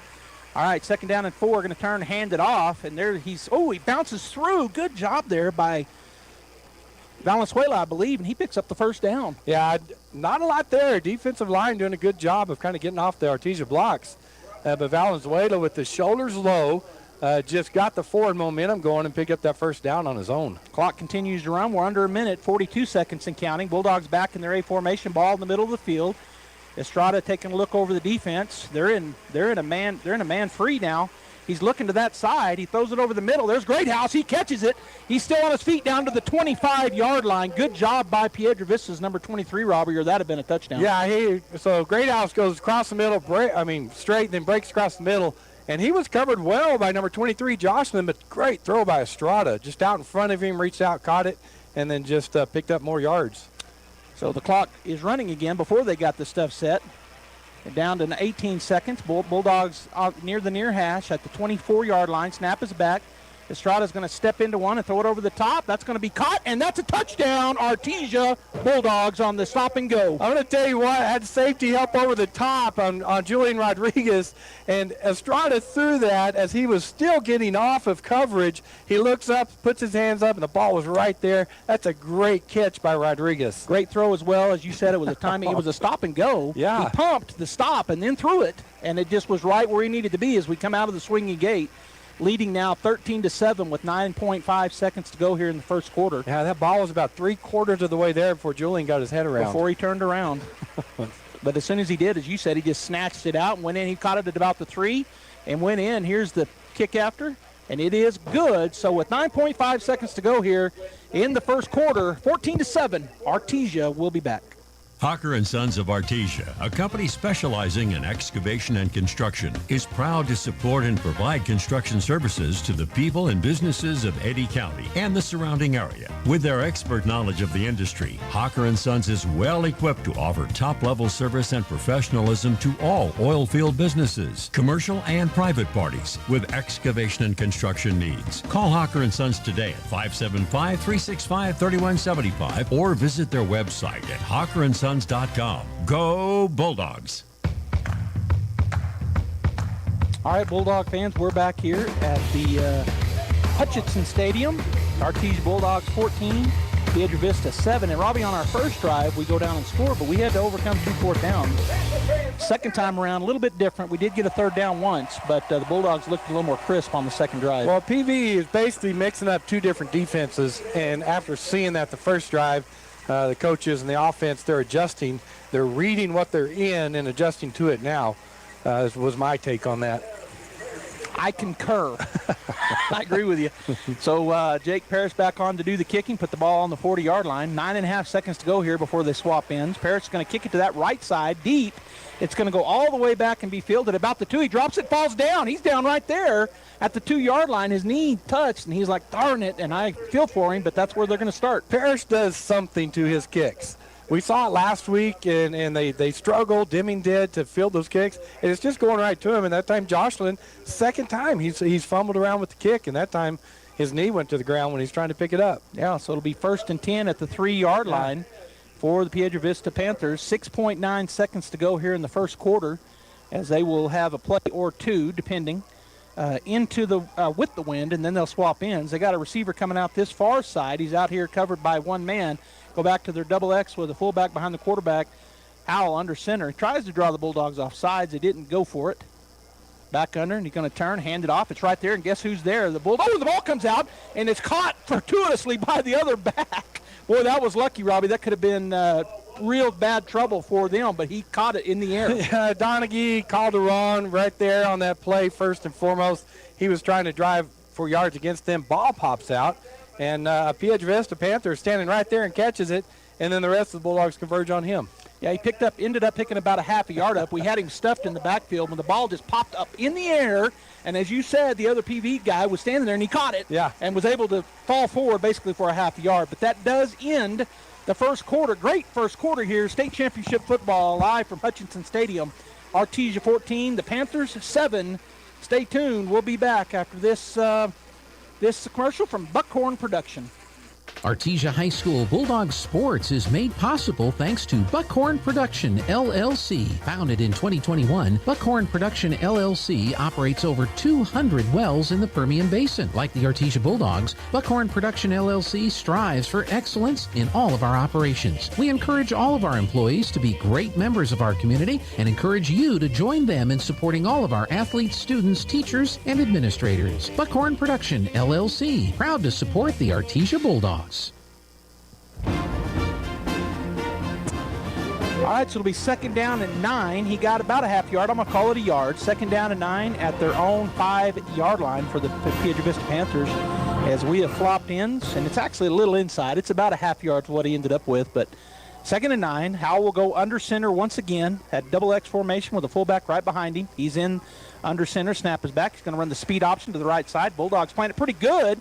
He is able to get the pitch out there, and they're going to get the first down, picking it all the way out to about the 15. Boy, Diego Wesson came flying from his middle linebacker position as Hal was looking to go around that corner and put the hit on him. He did pitch it out to Ramstad, who then picked up the yards from the pitch. But Diego Wesson, boy, he cleaned up on Hal. We got hung up out here. Our cornerback did, and was unable to get in there and be in that spot. Good job by their offensive receiver out here that made a block and held him up just long enough that he was able to pick up about 10 yards. It'll be 1st and 10 at their own 15 as Howell goes under center. Almost fumbles it. He does fumble it. Ball's on the ground. Let's see who got it. I think we did, Robby. I think I saw a Bulldog dive in on it, but we haven't. We're going to have to wait and see. Riley Jarrett thinks we have it. I think we have it too. And I think we have it too. We'll see. He rode that fullback, and the ball came out. Looked like it came out twice. The first time he was able to pull it back in. The second time it came to the ground, and I thought I saw Bulldog get it, but we don't know yet. They're still umpiling. And the Artesia Bulldogs have it. First down, the first turnover of the ball game. We've got it at their 16-yard line. So Armendariz and Hammond came out the bottom of that pile. So one of them was able to get on that fumble. And as you said, I think Howell missed. He fumbled the snap. Yeah. And then he tried to get it to Ramstead, and it wasn't a good clean handoff, and then the ball was on the ground. Yeah, because it was a little late, because he kind of, that's why I said they fumbled it almost twice. The first time he kind of bobbled it, and then when he put it in there, it was on his hip, and it came out. Yeah, so when he got the snap, he fumbled it, and then when he tried to hand it to him, he fumbled it again. Yeah. All right, so the Bulldogs do get it on the first turnover. Ball near the near hash, a formation look. In the backfield is going to be LaRock on the right side of Estrada. Snap is back, looking to throw the ball. They got a man coming in wide open, but he pulls it down. He's going to throw it into the end zone. Oh! A little high. It's picked off by Piedra Vista. That ball was overthrown. That's a tough throw. You never throw against your body, and he tried to put it in there. Picked off. That number 82, Duckett, did a good job of going into the end zone on their Artesia receiver. Estrada did a great job avoiding the sack in the backfield, and then he threw it up for grabs in the end zone. Duckett able to go up and get it at a high point. So turnover Bulldogs. So back out at their 10.5, we'll call it the 11-yard line. They'll put the ball in the middle of the field for the Piedra Vista Panthers. 1st and 10, so turnover. Now equal on those as we were before those two turnovers. Now one apiece, back-to-back, as Piedra Vista has that dual running back behind the quarterback. Ball is fumbled again. Bulldogs were there for a minute, but then they don't tackle him. He's going to pick up about 3 yards, maybe, about 3 yards at least, 2nd down and 7. Yeah, I don't know what's going on. That was just a shotgun snap to him, and he still kind of fumbled around with that ball before Josiah Rodriguez was able to be the first one there to make a tackle on number 4, Maura Dotson. So 2nd down and 7 at their own 14-yard line. We're down to 10:22 and counting here in the first half. 14-7 Bulldogs. Back in the shotgun, running back on either side of him, with slotting the wide out to the near side, which is the short side of the field. Snap is back, going to run the lead on the other side, and rolling forward to about the 19-yard line. It's going to be 3rd down and 2. So that's just a straight lead play to Ramstead to the right. Lead blocker going in front. Chavez able to come from behind him and make the tackle. Yeah, he came down the line from his defensive 5 technique or end position, and as you said, was able to grab on and roll him. He kind of rolled forward, so pickup gives the 3rd down and 2 at their own 19-yard line. They're going to stay in the formation with Howell in the shotgun and running back on either side of him. A slot and a wide out to the far side, which is the wide side of the field. As Howell steps up, speaks to his offensive line, now back in the shotgun. Snap is back. He's just going to keep it and run, and he looks like he got the 1st down. As we had him look like Robby in the backfield, but he's able with his size to kind of bull forward. Yeah, Peyton Deans came flying around from his defense position, got a hand on him, but Howell's big, 6'2", about 185. He was able to not go down with that arm tackle and pick up the 1st down. They got about 3 when he needed 2, so it'll be 1st and 10. Well, actually got 4, so it'll be 1st and 10 at their own 23-yard line with 9:14 and counting here in the first half. Bulldogs 14, Piedra Vista 7. They'll line up in the same formation. This time the slot and the wide out to the near side, which is the shorter side. It's not quite in the middle of the field. Running back on either side of Howell, the quarterback. He's going to turn, hand it off to this right side. Bulldogs play it pretty well, come up and hit him, and he will pick up maybe 1.5, 2 yards, and they'll roll the clock as he didn't make it out of bounds. Now, it's kind of a stretch play that they're running there as they're trying to bounce him outside. Good job by Hammond to cut it back in, and then Molina, Rodriguez in on the tackle there for the Bulldogs.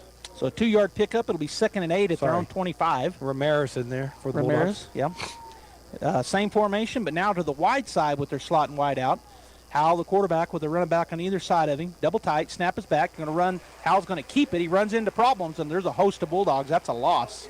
Well, I tell you what, the Bulldogs are running that slant, staying in that bear to an extent, and they're getting off the blocks. So as soon as he pulled that ball out in the fake, they were right on him. There was nowhere, 2 yards deep in the backfield. So a loss of 1. It'll be, if that was a tackle for loss, it'll be 3rd down and 9 now for the Panthers. We're down under 8 minutes, 7:55 and counting as they stay in their huddle a little bit longer this time. Break the huddle, and they're going to go with a slot and a wide out and an X-back on the far side. One receiver to the near side, which is the short side, running back to the right of Howell. He's going to drop straight back, look to throw the ball. It's going to be caught, but no, not enough for the first down. There's 3 Bulldogs right there driving him backwards. Well, the Bulldogs almost have a nickel defense. They brought it in that time, rushed 3 guys. Howell went back, threw it to number 21, Matalago, but the Bulldogs were waiting on him, made the tackle quickly.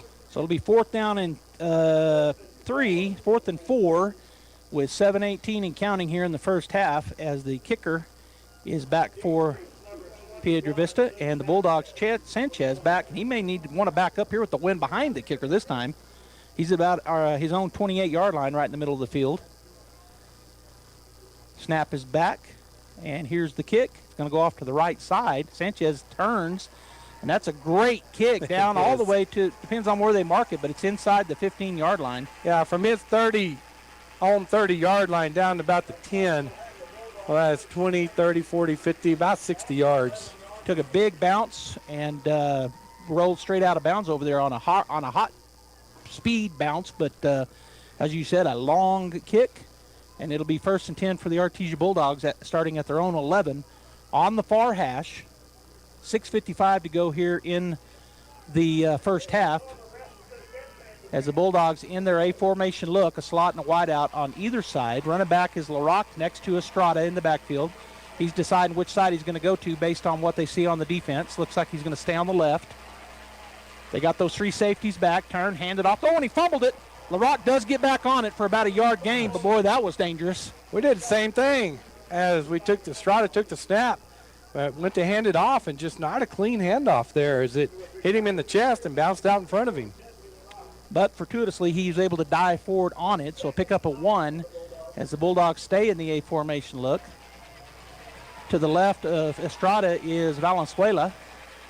They're back in a more standard-looking offense. We're going to run the screen over there, and it's going to be caught. Boy, he's got a lot of people out in front of him. It's going to the 35, to the 40, to the 45, to the 50, to the 45, 40, cuts back inside, and he's going to be all the way down to the 30-yard line. That was Valenzuela out of the backfield for the big first down. So they're starting to bring a lot of blitz and outside blitz, middle blitz, and so you see that. Coach Maupin calls the screen pass. Valenzuela gets it, lineman out in front of him, and he does a good job of picking up those yards before Maura Dodson made the tackle a long way down the field. All the way to the 30-yard line of the PV Panthers from our own 11-yard line. So a big pickup. And we're back in the A formation, right back on the ball. Ball on the far hash. Valenzuela remains in the ball game, turns, hands it off to him. He's following his lineman, and he's hit. Good job there by one of those linebackers. Stepped up and made the tackle, about a 1-yard gain. Yeah, let him get off the ground. Number 40 and then number 11. Number 11 is Lefebvre. And number 40 is McCarty, both of them doing a good job, as you said, meeting LaRock and not letting him gain any yards. Lefebvre is Xavier Lefebvre, number 11, and we talked to some of the folks up in the press box. One of their better defenders, outside linebacker. All right, LaRock back in the ballgame to the right of Estrada. He's going to hand it off to him on the delay. Good blocking out in front to the 25. He's got the first down and more inside the 20-yard line. Big pickup of about 13, 1st and 10 Bulldogs. Boy, what set that one off was big Ricky Armendariz down the field, sealing the linebacker, and LaRock just makes a cut off of him. All right, so it'll be 1st and 10 for the Bulldogs at the, let's see where they finally put it down, at the 19-yard line. 5:27 and counting. Bulldogs right back up on the line of scrimmage and remaining in our A formation look. And he's going to bring, he's moving some receivers around, is Estrada. Man in motion is Sanchez. Going to let him go by. He's going to hand it off to Greathouse. Go around the left side. He's to the 15. He's to the 10. He's to the 5. Touchdown, Artesia Bulldogs. No flags down, and the Bulldogs go up 20-7.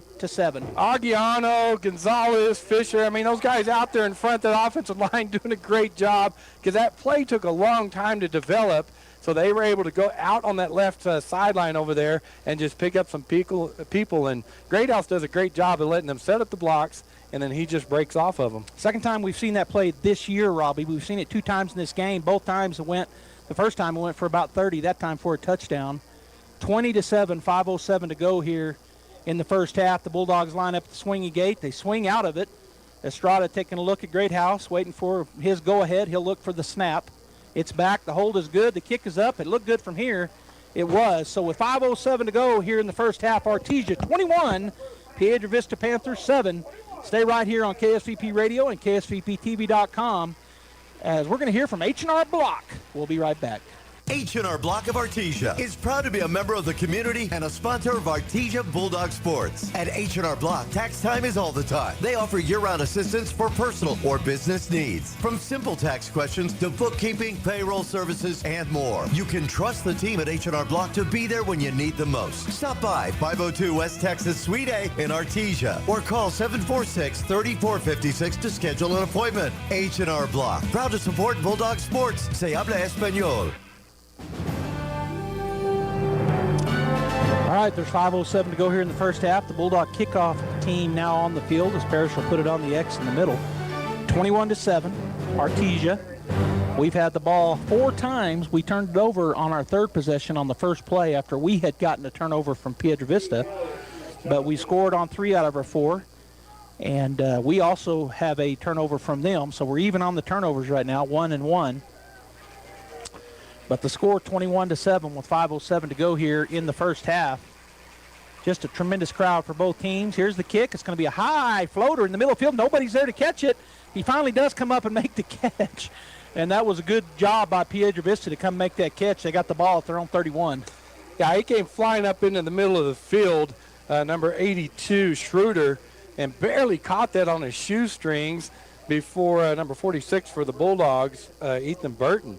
Was the first Bulldog there to make that tackle. They'll be 1st and 10 at their own 31-yard line for Piedra Vista. Ball near the near hash. They're going from the south to the north here at Hutchinson Stadium. We got 240 yards. Grant Johnson probably.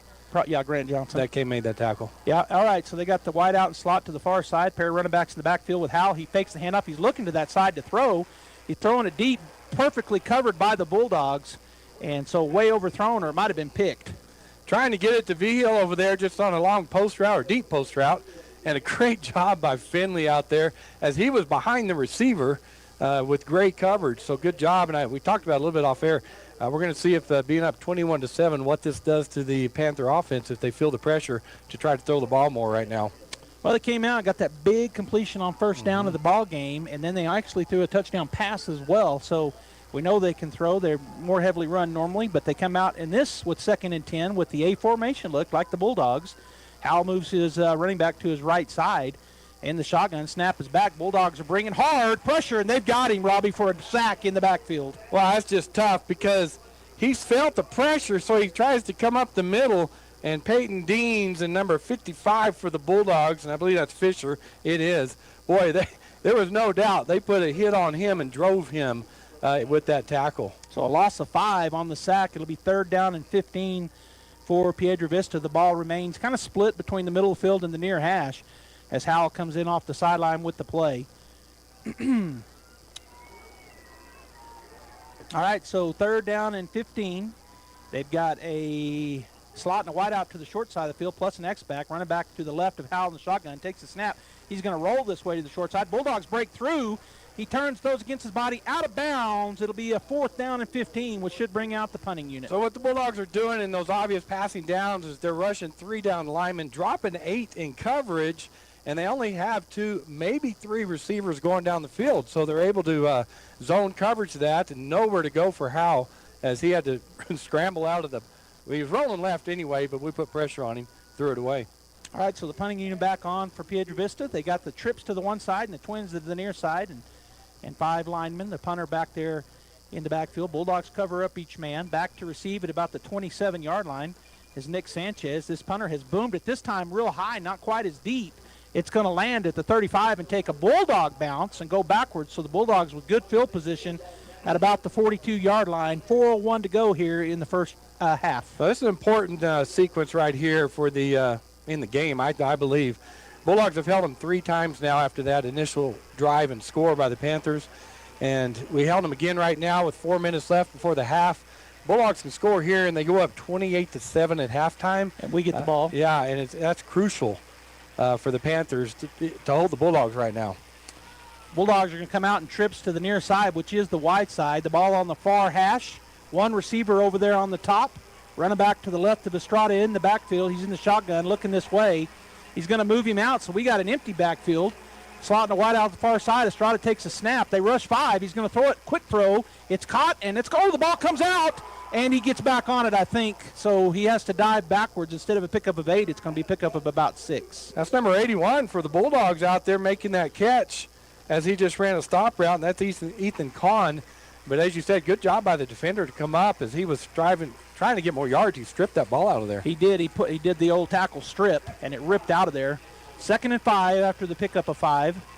Snap is back, turn, hand it off to LaRock. He kind of stutters in the hole. He'll burst forward, get across the 50. It's going to bring a 3rd down and a long 1. We'll call it 2 for the Bulldogs. Well, LaRock did a good job. That's just a straight run play up the middle. And he did a good job. There was not much there. He turned his shoulders sideways to squeeze through a narrow opening. Up there quickly, going to turn, hand it off to him again. No, that's Valenzuela. He's going to push forward. He does have the first. Well, no, they're going to say he didn't get it. I thought with that second surge, it's going to be 4th and really short or just barely a 1st down. We'll see where they spot it. Yeah, that's close. That's really close. They're going to say 4th down and about an inch. They got to get to the line, and the nose of the ball is about an inch away from the from the 48-yard line on Piedra Vista side. Bulldogs bringing in the big package here with 2:38 and counting. How much time on the play clock? 13 seconds. Yeah. Bulldogs going to have to hustle here. They're going to have to call a timeout. Of course, we haven't used one yet. Neither has Piedra Vista, so we have all 3. Coach going to call timeout. And he may let it run down, which he is. Now Coach Moppin will call a timeout. He's telling him to call it at a certain time. They do call it. All right, so it'll be 4th and inches at the 48, just outside the 48-yard line of PV. Our score remains 21-7. Bulldog football. Stay right there when we come back after this ad from Roswell Seed. Have you noticed the days are getting shorter? This is Jim Gill from Roswell Seed Company. I know it's kind of hard to tell, but we're on the downhill side of the year, so every day is a couple of minutes shorter than the one before, even though your plants need plenty of food and water to keep them healthy. Like those globe willows that are turning yellow. A good dose of the right fertilizer will make them bright green again. No matter what the problems you're having, we probably have a cure at Roswell Seed Company. But come see us soon, because winter's coming, you know.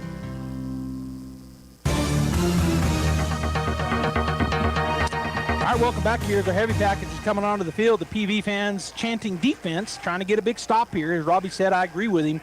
It's pretty, you don't want to let the Bulldogs score here going into half and be up by 3 scores and come out with the ball to start things off. Bulldogs have their heavy package in. The ball is on the far hash. We're like 1 inch away from a 1st down. We'll see what the Bulldogs are able to do here. Peyton Deans takes the snap. He's going to run up in there. He's got the 1st down. And by over a yard, it'll be 1st and 10, Artesia. Just goes against everything I said off air. I'm like, just run him off the edge. Their little guys, the corner and safeties are playing the edges. Steal those, let him pick it up that way. And we go straight up the middle and pick it up. Yeah, a bunch of big bodies down there from both sides. But the Artesia Bulldogs are able to get a yard. So we're 1st and 10 at the 47. Ball on the far hash or near it. A formation look. Estrada takes a snap, turns, fakes the handoff, throws the stop route over the quick route, keeping his feet, Bulldogs, and he's still on his feet going down the sidelines. He's going to pick, well, are they marking him down early? No, they're not. Picks up about 14 yards. That's a great job, and that is Jathan Duran over there. Caught that, got hit immediately, looked like he was going down, put his hand down, kept himself from falling down, then picked it back up and picked up the yards. But there was a penalty flag down, 2 in fact. And they're calling offensive holding on the Artesia Bulldogs. So it's going to be 1st and 20 as they're going to mark it off right where they were 1st and 10. It looks like that's where one of the yellow flags is laying, and it was the further one back, so that's one they're going to use. So it marches back 10 yards. We're down to 1:56 to go here in the 1st half. That did, of course, stop the clock. So 1st and 20 back at our 43-yard line. Actually, it's more like 1st and 21 because we got to get to their 42. A formation look, ball on the far hash. LaRock to the right. I think that's LaRock to the right of Estrada. Snap is back. Going to run the draw to LaRock, and they were right there on it. He can't break away. That's going to be a loss of about 3 or 4, maybe 5, all the way back to the 39-yard line. 2nd down in a bunch. That's a good job by the defensive line. They waited patiently to run the draw. They were coming hard, realized it stopped their rush, and able to get LaRock back there. And number 43 is first guy there, and I don't have him on a roster here, Joby. All right, A formation look, snap is back. Estrada with just a straight drop. He's going to throw it over there on an out route. Goes in and out of the hands of the intended receiver for the Bulldogs. It'll be 3rd down and forever. Yeah, just a little long for him, or He stopped, and it was a little to his right, stuck his hands out there and came off the fingertips of Julian Rodriguez, unable to make that catch. 1:26 to go here as that stopped the clock. Bulldogs lead 21-7. It's third down. Got to get to the Piedra Vista Panther 37-yard line for a first down. Trips to the near side, empty backfield, Twins to the top side. They've got 3 down linemen, 8 in coverage unless they bring somebody off the edge. Snap is back. They do just rush 3. Estrada steps up. He's going to throw it over the middle to Sanchez. Oh, there was a shove. Yeah. Did they throw the flag? They did not. Oh, he got shoved, but it'll be 4th down and forever. Yeah, Nick Sanchez running that deep route in the middle of the field. Jocelyn playing center field back there at safety, and they're both looking up at the ball. And Jocelyn stuck that left hand out and just kind of shoved Sanchez before the ball went over both of their heads. So it'll be 4th down and a long ways to go here. 4th and 24 on our own 39-yard line. Punting unit out first time today for the Bulldogs. And Peyton Deans will do the honors, kicking into the wind here. And I can't tell, is that Jocelyn back there to receive? Or is that Howell? Vigil. Oh, Vigil, okay. Snap is back, good snap. They're coming at it. They almost get the block, but he puts a nice punt up in the air.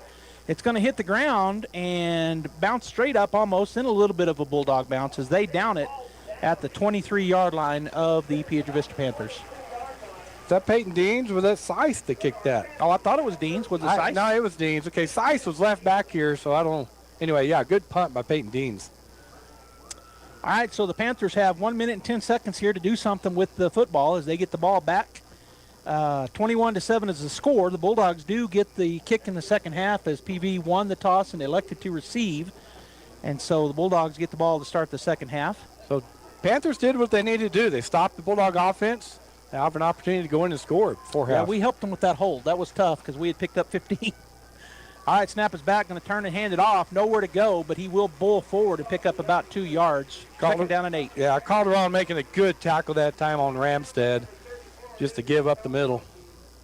We're under a minute, and looks like they're going to be, well, I mean, the way they're looking in the huddle, like they're going to be content with going in with the score the way it is as they're taking their time getting the play in. We're down at 45 seconds and counting here in the first half. 21-7 Bulldogs.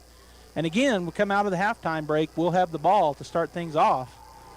As Howell has a running back to his left. He's got a slot and a wide out to the near side. One receiver the other way. Howell's just going to call his own number.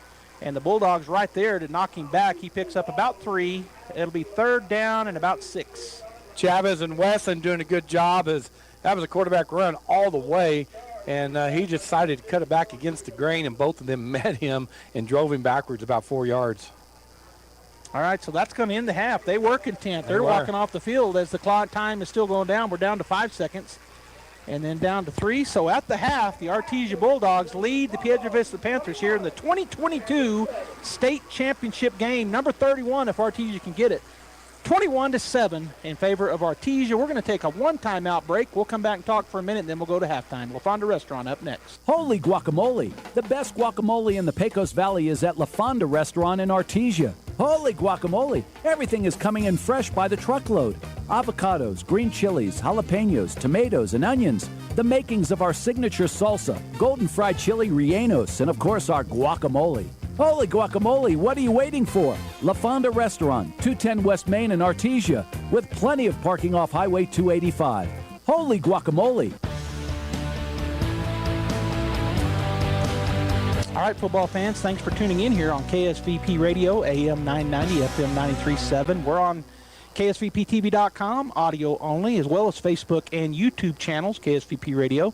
Like and share. Tell us where you're at. I know you're all around the world, Bulldog fans everywhere. Robby, real quick synopsis. First half, we lead 21-7. Yeah, 2 championship teams going at it right here. They both come out and score on their initial drive, 7-7. And then you've seen the Bulldog defense adjust and be able to hold the Panther offense.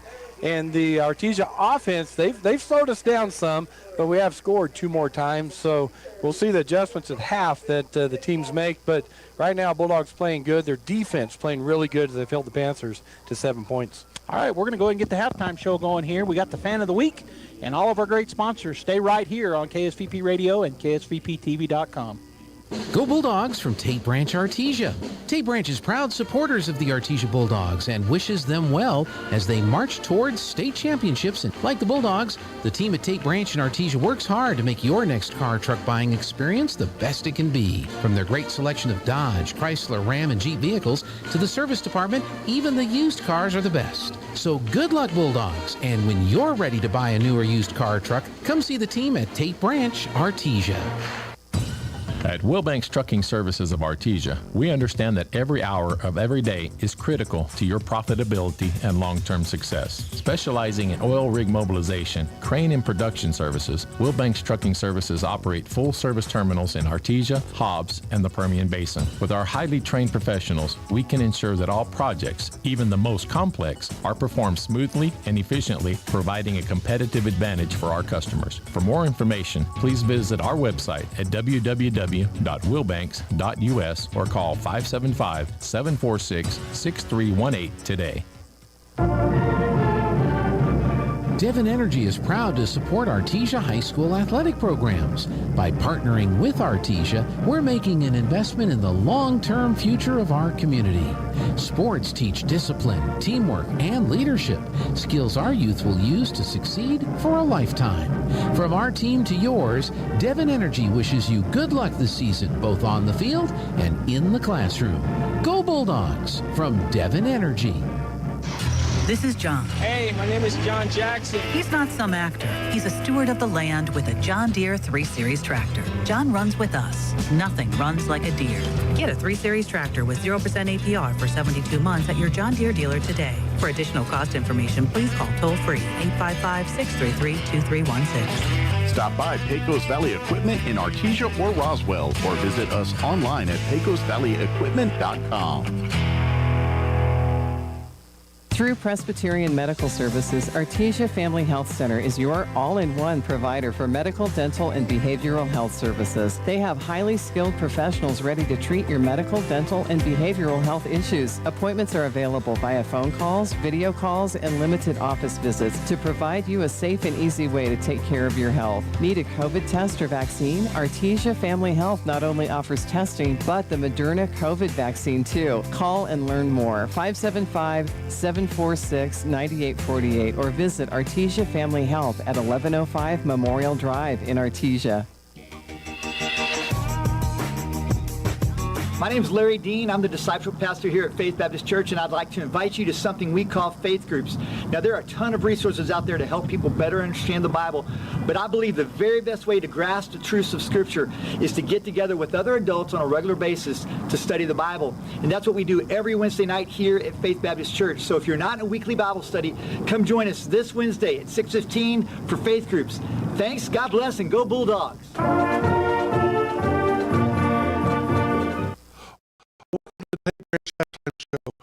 I'm here with Gene now as our guest for our Friends of the Week.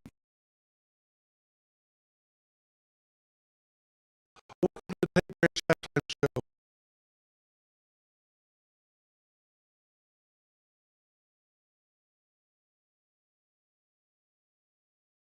I'm here with Gene now as our guest for our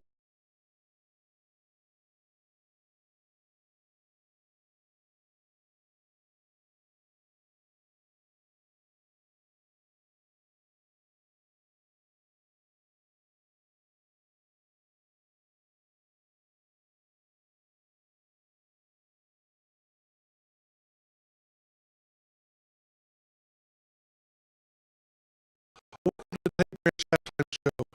I'm here with Gene now as our guest for our Friends of the Week. Roll backwards this week, but who better can we?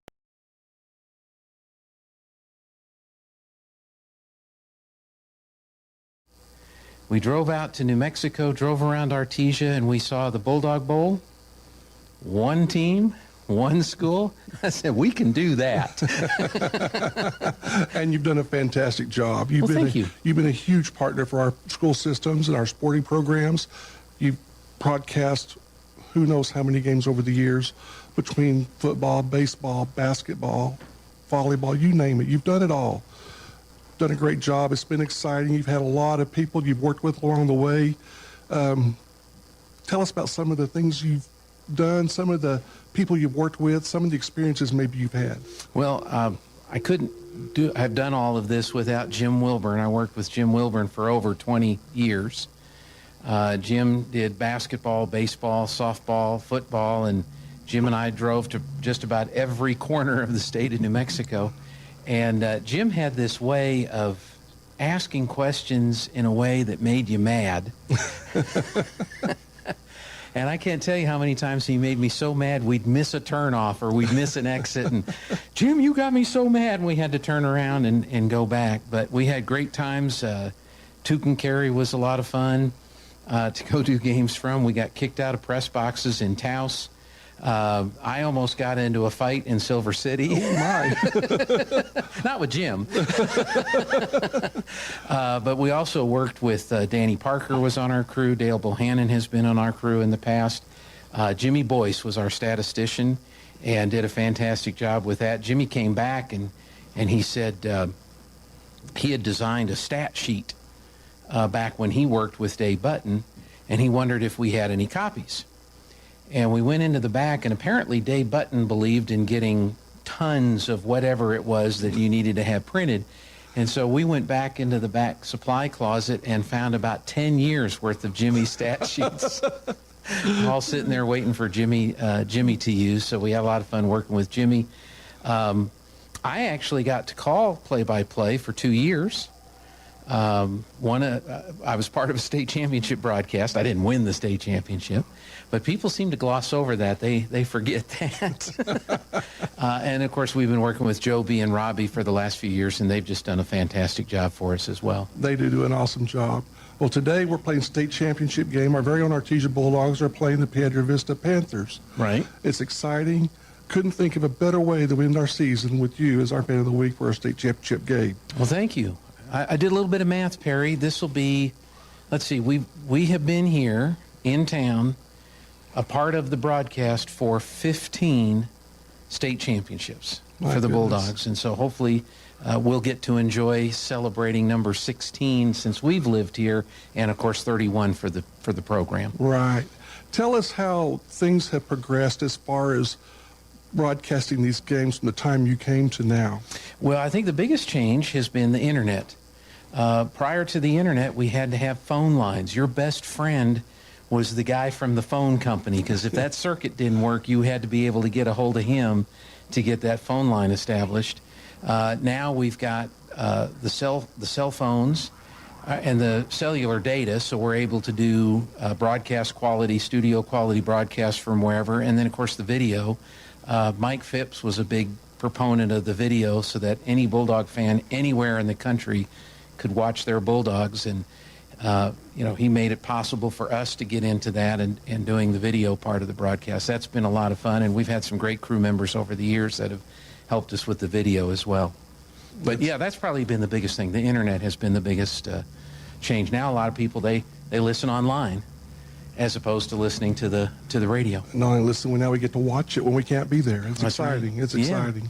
So we're always looking to ways to get better and improve on that as well. I promise we'll have even better instant replay next year. Well, with that said, we have some gifts for you. For me? As you know, we always have our gifts for our fan of the week, so I'm going to get those for you now.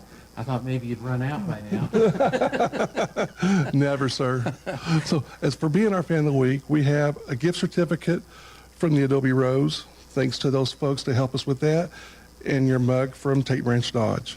Well, I've handed out a bunch of these over the years, and I finally get to have one myself. That's going to be in the studio. Thank you so much, Perry. Thank you, Tate.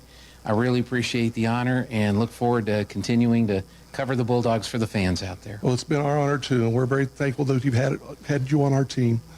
With that said, we'll go back to the second half of the ball game. Go Bulldogs. Mac Energy Company is working to develop today's energy with tomorrow's technology. Technological advances in recent years have presented new possibilities for exploration. We strive to utilize these advances and stay abreast of innovative technology to ensure that our company is a forerunner in the quest for energy for many years to come. But more importantly, Mac Energy Corporation is committed to being an advocate of the communities around us. We invest in community initiatives that focus on youth, education, and innovative projects that address local issues. To learn more about Mac Energy, our affiliates, and our commitment to our youth and community communities, visit us at mec.com. If you're missing a tooth or several teeth, a dental implant may be the ultimate solution. Implants look and feel so much like real teeth that you probably forget you have an implant. Maupin and Brown Dentistry is one of New Mexico's most experienced implant providers, with literally thousands of implant patients who are absolutely delighted with the results. Call Maupin and Brown today for an evaluation. You'll be surprised how affordable implants can be. Maupin and Brown, your choice for experienced, state-of-the-art dentistry. Coterra Energy is urgently hiring for field and office positions in Carlsbad, Hobbs, Pecos, and Monaghan. Our operations are growing fast, and we're looking for qualified individuals to join our local team here in the Permian Basin. New employees are eligible to receive a sign-on bonus, and once hired, they'll receive an unmatched benefits package. To view all open positions, text Coterra to 71441. That's COTERRA to 71441. Coterra Energy is an equal opportunity employer. If you need a Kubota that works and plays hard, stop looking. You'll find everything you need at Amigo Machinery. When it comes to tough Kubota tractors, mowers, construction equipment, and utility vehicles, all with low-rate financing, Amigo Machinery is your one-stop shop. We are passionately committed to providing our customers with the highest quality products, most innovative solutions, and services delivered with integrity and professionalism. Stop by Amigo Machinery in Roswell or see us online at amigo-machinery.com. What's tougher than a Ford truck? Finding a Ford truck. Artesia Ford Sales is ready to help with a great selection of certified pre-owned Ford trucks. All certified pre-owned vehicles qualify for low 0.99% interest for 36 months. If a new Ford truck is what you want, let us order your new truck from the factory. Artesia Ford can price protect your selection. The price today is the price you'll pay when your new truck is delivered. Don't let buying a new truck be tough. Make buying a Ford truck easy by visiting Artesia Ford Sales today. Artesia Plumbing, Heating, and Cooling, home-owned and operated for over 50 years, are here for all of your plumbing, heating, and cooling needs. Artesia Plumbing, Heating, and Cooling has the expertise to install residential, commercial, and industrial air conditioning units, including the conversion of evaporative coolers to refrigerated air systems. Cut cooling costs with high-efficiency Carrier units from Artesia Plumbing, Heating, and Cooling, your authorized Carrier dealer. Artesia Plumbing, Heating, and Cooling, a proud sponsor of Artesia Bulldogs and our community for over 50 years.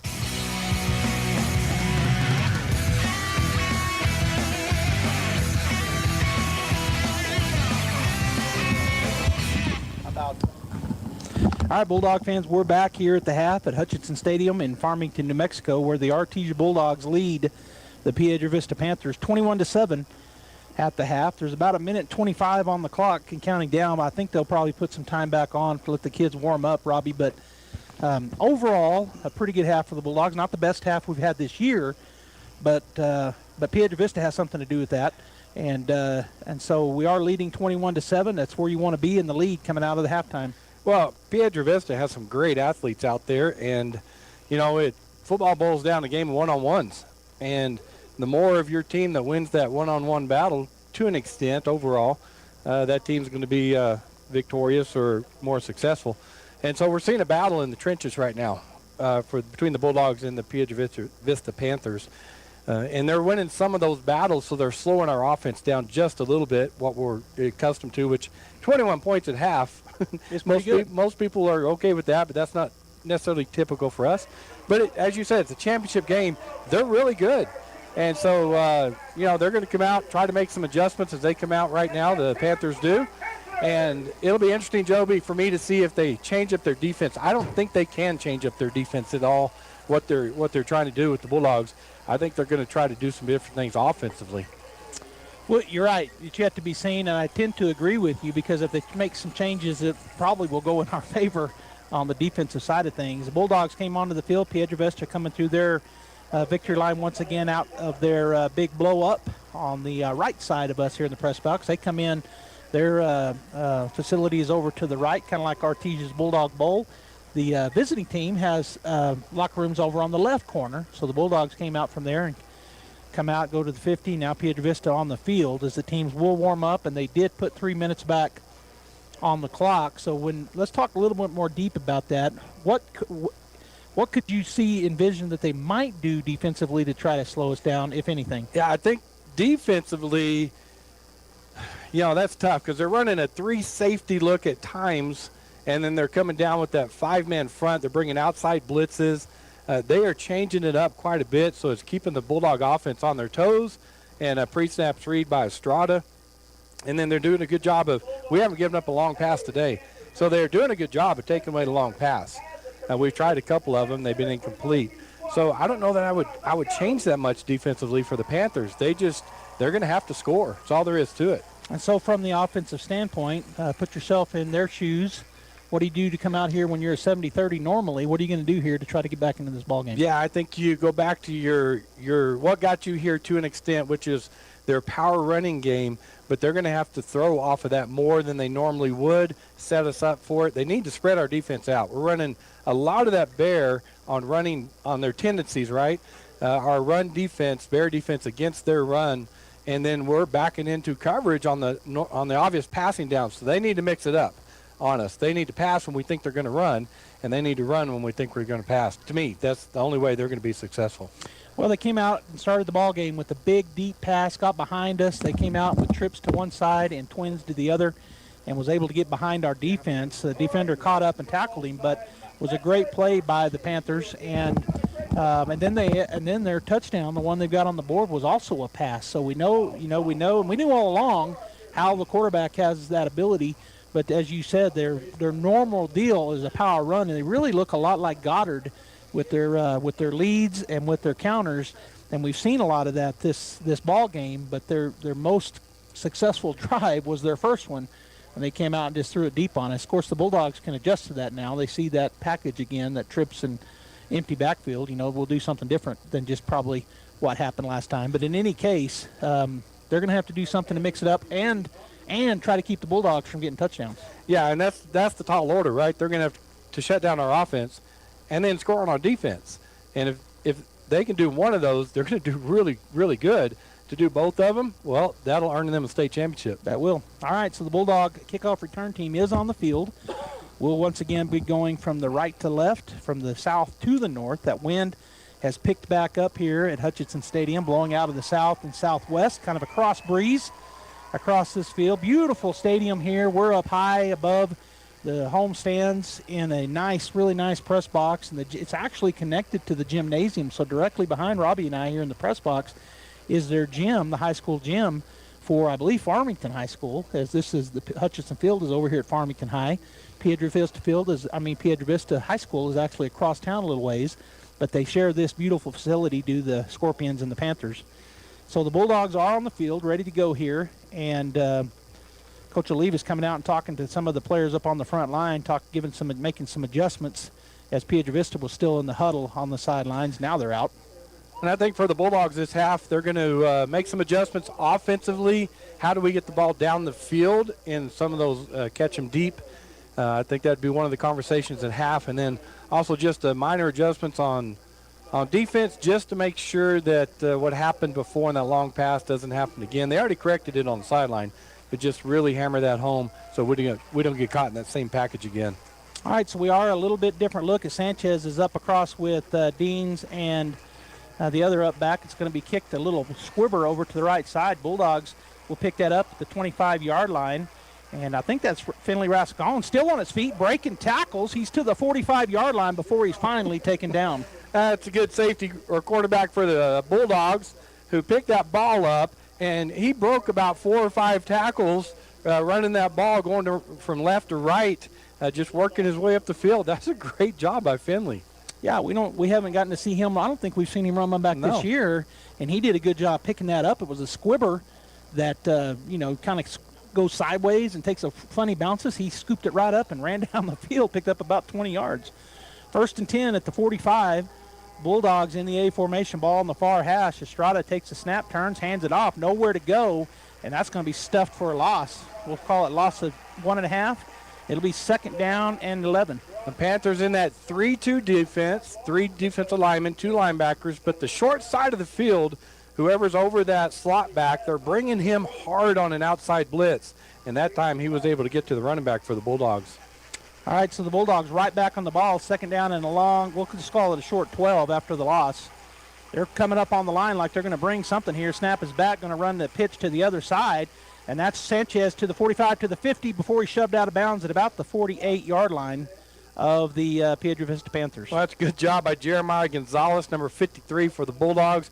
He got on his block, and he held that block for about 5 seconds because that took a long time for Nick to go left or right and around the corner. That's the third time we've seen that play this year. This time Sanchez was running it, a little reverse, a little bit of a counter, bringing the other slot in motion. He only picked up 7, so it's 3rd down and 5 at the 50. I thought he made it to the 48, but he must have stepped out of bounds early. Man in motion is Greathouse. Fakes the handoff to him. Snap is back. He's going to throw the stop route to the other side to Seiss, and that's a first down pickup of about 6 yards. Well, they still didn't get him down. Good job by Seiss. He went 2 yards past the yard marker, did his stop route, caught the ball with 1 yard gain, or 1 yard deep to get the first down. Good throw by Estrada. Good timing play. It's that play that I've heard you say we run it a million times from the time their 6th graders up, and that's a true story. And so the Bulldogs have that play down. First down at the 44-yard line, A formation. Snap is back. Going to run a little screen to this side. They were all over that. Good job by Piedra Vista. Incomplete. That's number 43 for the Panthers. Followed Peyton Greathouse across the formation, seeing that coming. I thought he was all over him when the pass was in the air, but there's no pass interference. But that's a great play by number 43. Well, it was behind the line of scrimmage, and maybe you don't call it on that. I don't know. I can't remember. But, all right, so it'll be 2nd down and 10 after the incompletion. Ball on the 44-yard line of PV. Snap is back, going to turn, take the handoff, throw the screen over there, and breaking through to the 35, 30, 20. That's Joy, 10-5, touchdown, Artesia. No penalties on the field. The score, 27-7, Artesia.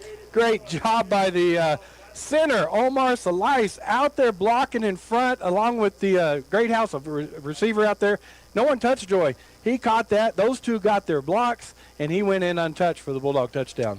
So a 34-yard touchdown reception, catch and run, or throw and run, and the Bulldogs now in the swinging gate, 27-7 with 10:47 to go here in the 3rd quarter. They'll swing out of it and line up for the normal PAT as Greathouse, who just got that big block you were talking about, steps back. Estrada, who just threw that touchdown, will do the holding.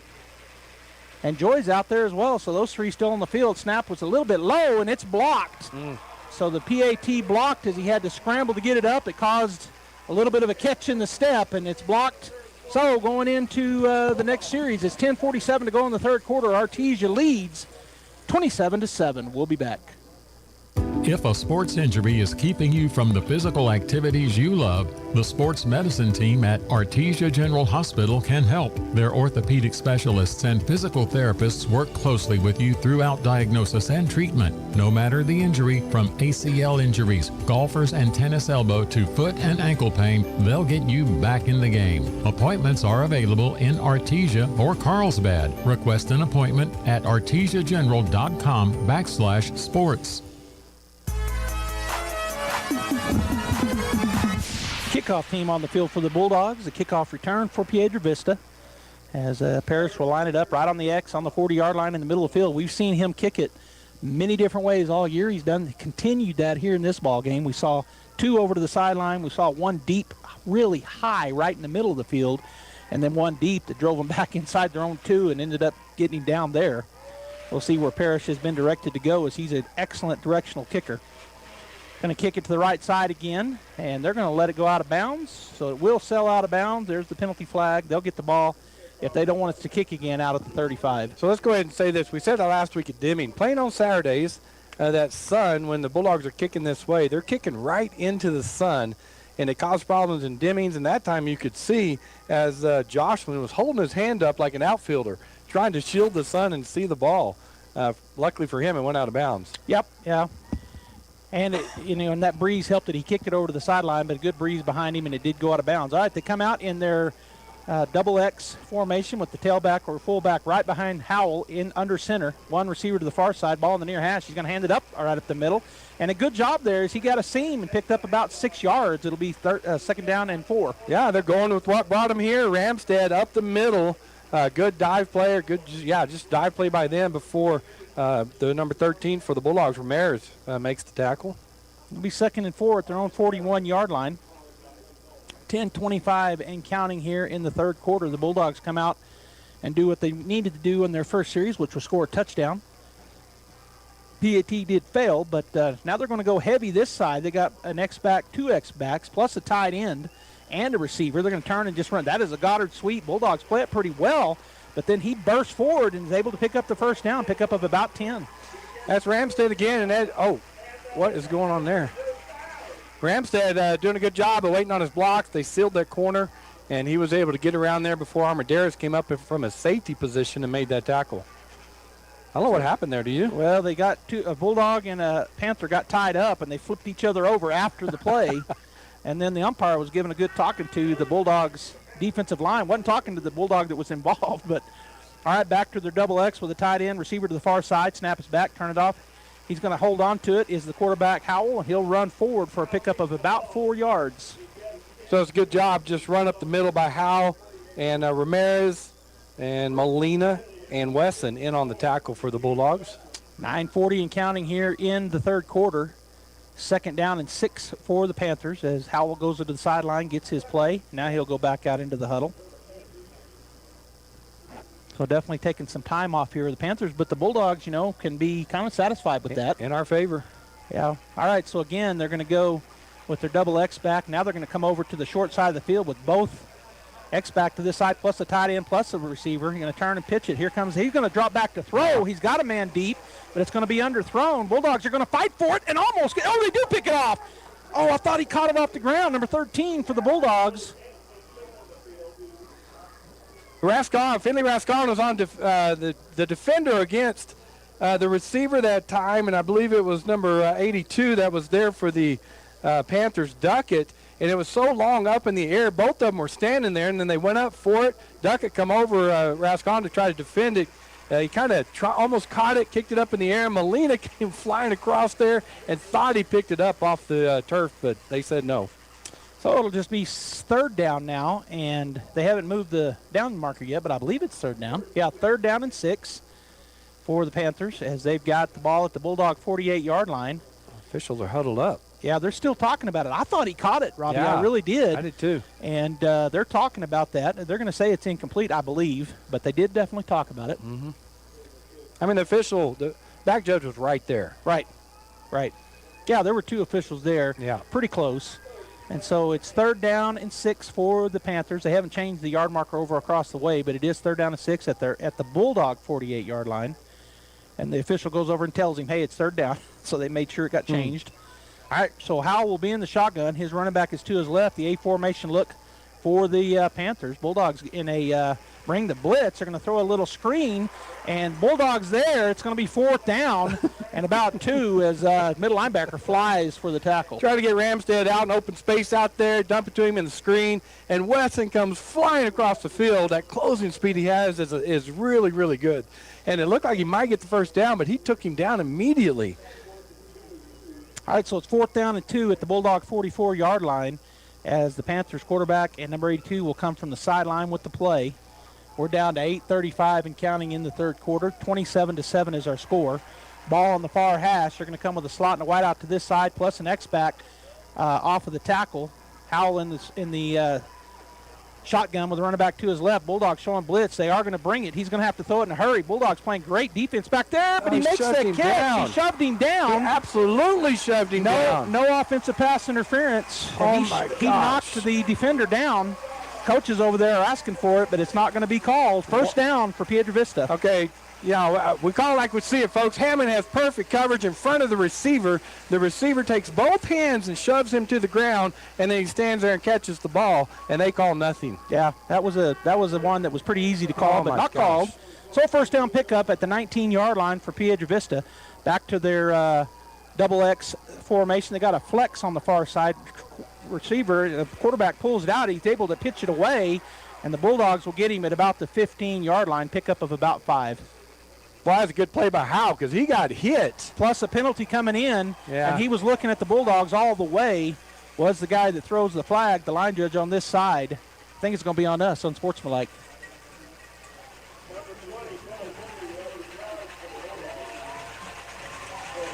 So they're talking about it, but there was a flag, and It was a pickup of about 6, actually, with the forward momentum. So it'll be 2nd down and 4, unless it is a penalty on the Bulldogs.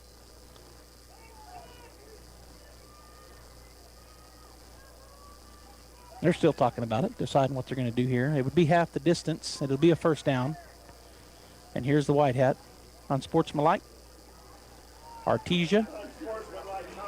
And you don't usually see him call the play, call it that way. He said unsportsmanlike, and then he turned and made the 1st down towards Artesia. Yeah.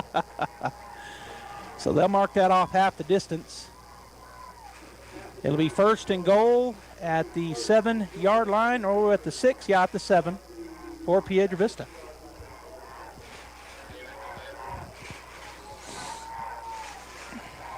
So in a game like this, you're going to have to overcome some things in the game. This is a drive for the Bulldogs. All right, back to their double X formation. Turn, hand it straight to the fullback. And the ball came, no he didn't. I thought I saw the ball. He's able to get inside the 5 or right to the 5, pickup of 2. Hand off to Mora Dodson over there. Bulldogs do a good job of hitting him immediately, but he did a good job of driving forward and picking up some yards.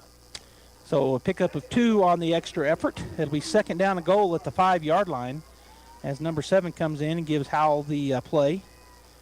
And that young man, I don't see him on my lineup, but he came in off the sideline. Howell's been going to the sideline every play to get the play. All right, they're back in their X formation on either side. Quarterback has a fullback behind him. He's under center as Howell. Man in motion, straight motion, turn. Going to run this power sweep to this side. We got a penalty on the field. Normally, that's false start, and that is the call. So it's interesting, the Bulldogs, they like to pull their linemen, the Panthers do, on the counters and on those sweeps. So the Bulldog linemen right now are cutting the offensive linemen initially, trying to keep them from pulling and getting out in front of the runner.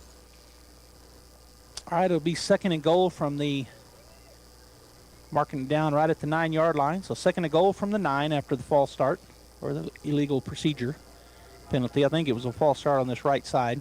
Clock is rolling. We're going to go under 7 minutes before they run a play here. Ball in the middle of the field as they break the huddle. Down to 6:58 and counting. Going to go back to an X-back on either side. And tight end on this side, which is quarterback goes underneath, Howell underneath center. He's going to drop back to throw it. He's going to throw it over there, and we played it perfectly. Good job over there by the defense. Yeah, Hammond over there that time. He read it all the way. He's playing it, trying to get it to Schroeder, number 82, threw it up. Hammond did a good job of getting up there and knocking that ball down. Schroeder probably with 3 or 4 inches on him, but like you said, just a great job. Kind of posting up over there on that throw, but Hammond goes up and tips it away.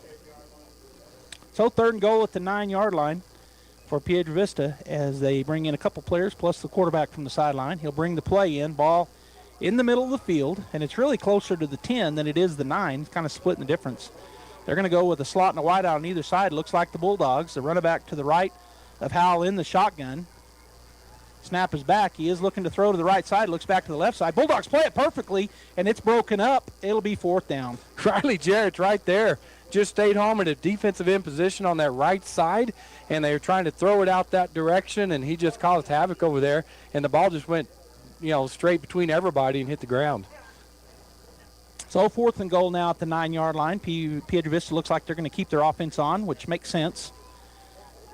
And the quarterback was fixing his shoe over there on the sideline, so he'll come off the sideline again as he goes every play all the way to the sideline to get the play. 4th down and goal from the 9. Bulldog fans on their feet. The Bulldog players jumping up and down over on the sidelines. Empty backfield, quads to the near side. Snap is back. He's going to roll that way. He throws it in. It's picked off. It's going to be Bulldog ball at the 2-yard line. 1st down. Josiah Rodriguez. He reads that all the way as a safety, and he comes up, cuts in front of the receiver, dives, makes the catch for the Bulldogs. Great play by him, and then there's some extracurriculars afterwards with the flags were forced, so we'll see what they call. Great job by Rodriguez there. Kind of looks like his dad who used to play safety for the Bulldogs. Well, there is a penalty flag down. It is going to be for extracurriculars after the play, so the ball will remain in Bulldog possession, I do believe. And we just got to see what they're going to do. We're at the 2-yard line, maybe at the 3. So half the distance if it's on us. If it's on them, it'll be 15 yards. Personal foul against Piedra Vista. Personal foul against the Bulldogs. and they'll wave that off, so it'll be first down Bulldogs. So we talked about it. Bulldogs have to overcome some things in a game like this, and that was the drive. They got the no call on the long pass play, and then they had the unsportsmanlike added onto it. And so, but the defense came up strong there and held them out of the end zone. All right, so the Bulldogs are in their own end zone. Is Estrada, as he's standing in the shotgun. Ball is on the 3-yard line. Bulldogs stay in the, no, they got trips to the far side, one receiver to the near side. And so he's over here on an island, and it's number 14 for Artesia. He's over here. Julian Rodriguez snap is back. He's going to throw it to the other side. That's to Greathouse. He's through the first 10-yard line, 15-yard line. He's going to be tackled finally at the 20 on the right side. Just a great play down there. The snap happens, and Greathouse just takes a few steps backwards. Estrada hits him quickly. He gets down the field before Vigil makes the tackle. Well, they're playing off of him by about 10 yards, and they're right back in the same exact formation. Nope, we're back to an A formation look. We're on the far hash. Estrada with the lock to his right. Snap is back, fakes the handoff, pumps it. He's going to go deep. No, he's just going to go shallow this time. Bulldogs over there are going to be gang tackled. Good job by Piedra Vista as they read that pump and go and then got pressure on our quarterback. And so he tried to go to his out guy over there, and he got tackled immediately. That Greathouse was running deep that time, and they did a good job of covering him. So quickly threw it to Seiss, who got hit immediately. Loss of about 4. It's second down and 14. At second down and 13. Loss of 3 at our 17-yard line. A formation look. Ball on the far hash. Estrada takes a snap, looking to his right. Going to throw a little screen over there. That's to LaRock, and he's going to be handled. Oh, he gets through it and gets back to the line of scrimmage on his own accord. So I had the play he wanted on that because they went to their 52 front, 7 guys in the box, and threw the screen out there, but they came off their blocks well. It was the short side of the field, so they were able to converge on LaRock over there. Panthers were. All right, we're going to go trips to the near side, which is the wide side of the field, and we've got your straight man coverage over here. Now they're bringing a safety this way as Estrada takes a look at all of that. They look like they're going to come off the far corner. Valenzuela picks that block up, and now just rolling out and going to run with it is Estrada, and he's just going to get a yard. It's going to be 4th down and 12. Good defense by the Panthers there. Good coverage, so Estrada rolled to his right where the one receiver was. Nothing there. Turned up to run before number 31, Valencia, made the tackle for the Panthers. Last time we punted, Robby, they almost blocked it. So we hopefully, and I'm sure the coaches talked about that and made a little bit of adjustment because a guy came off the corner and one kind of on the right side up the middle and almost got to it as they were unblocked. Dean's back there at his own 3-yard line. Ball on the far hash. Snap is back almost over his head. He does get it. We do pick him up, but he does it a little off his foot. It was a shank. It's going to be great field position for the Piedra Vista Panthers. Let's see where they end up marking him down as he'll walk it back. Will the side judge on that far side. Where he saw it cross the plane was at the Artesia Bulldog 39-yard line. Yeah, it's a real high snap. Deans did a good job of going up high to get that. That throws your timing off. So then he just took one step to just punt it, make sure he got the punt off, and wasn't able to hit it like he wanted to. All right, so 1st and 10 for Piedra Vista at the Bulldog 39-yard line. Ball remains on the far hash. We're down to 4:27 to go here in the third quarter, and they'll break the huddle in that double X formation with the receiver near us here in the press box, this side of the field, which is the wide side. Hal goes under center. Going to come this way. He hands it off to his fullback. He bowls forward and gets about maybe a yard and a half.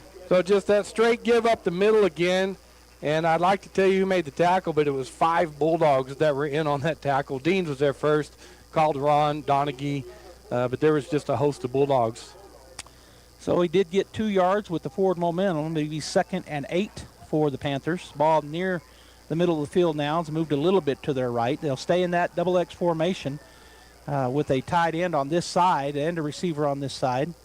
Bring the man in motion. They're going to come sweep this way. They do pitch it to the running back. Bulldogs, nobody there until and he breaks a tackle. He's to the 30 and down to the 20, inside the 30, down to close to the 25. Good run there. Yeah, great job by Ramstead. The Bulldogs slanted into the run. They did a good job of picking that slant up from the defensive line.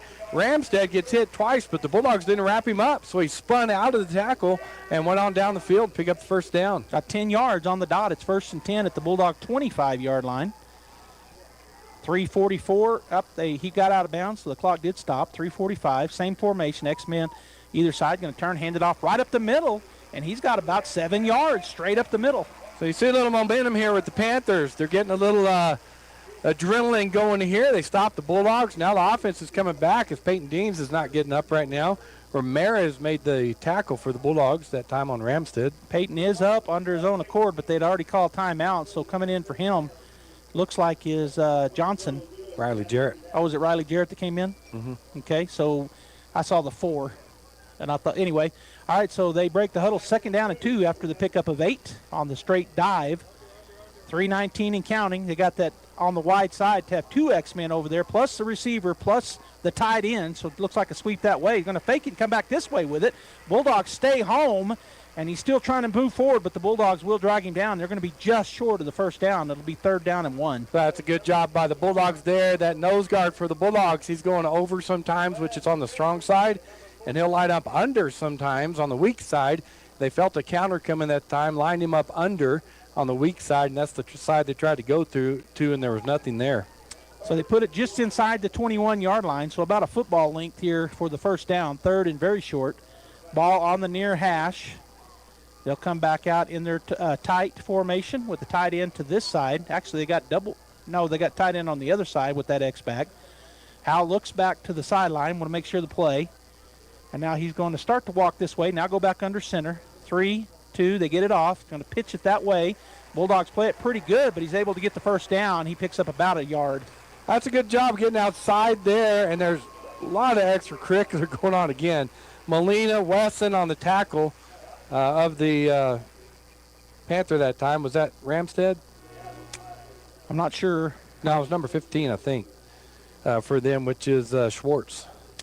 So they're talking about it again, getting a lot chippy down there now.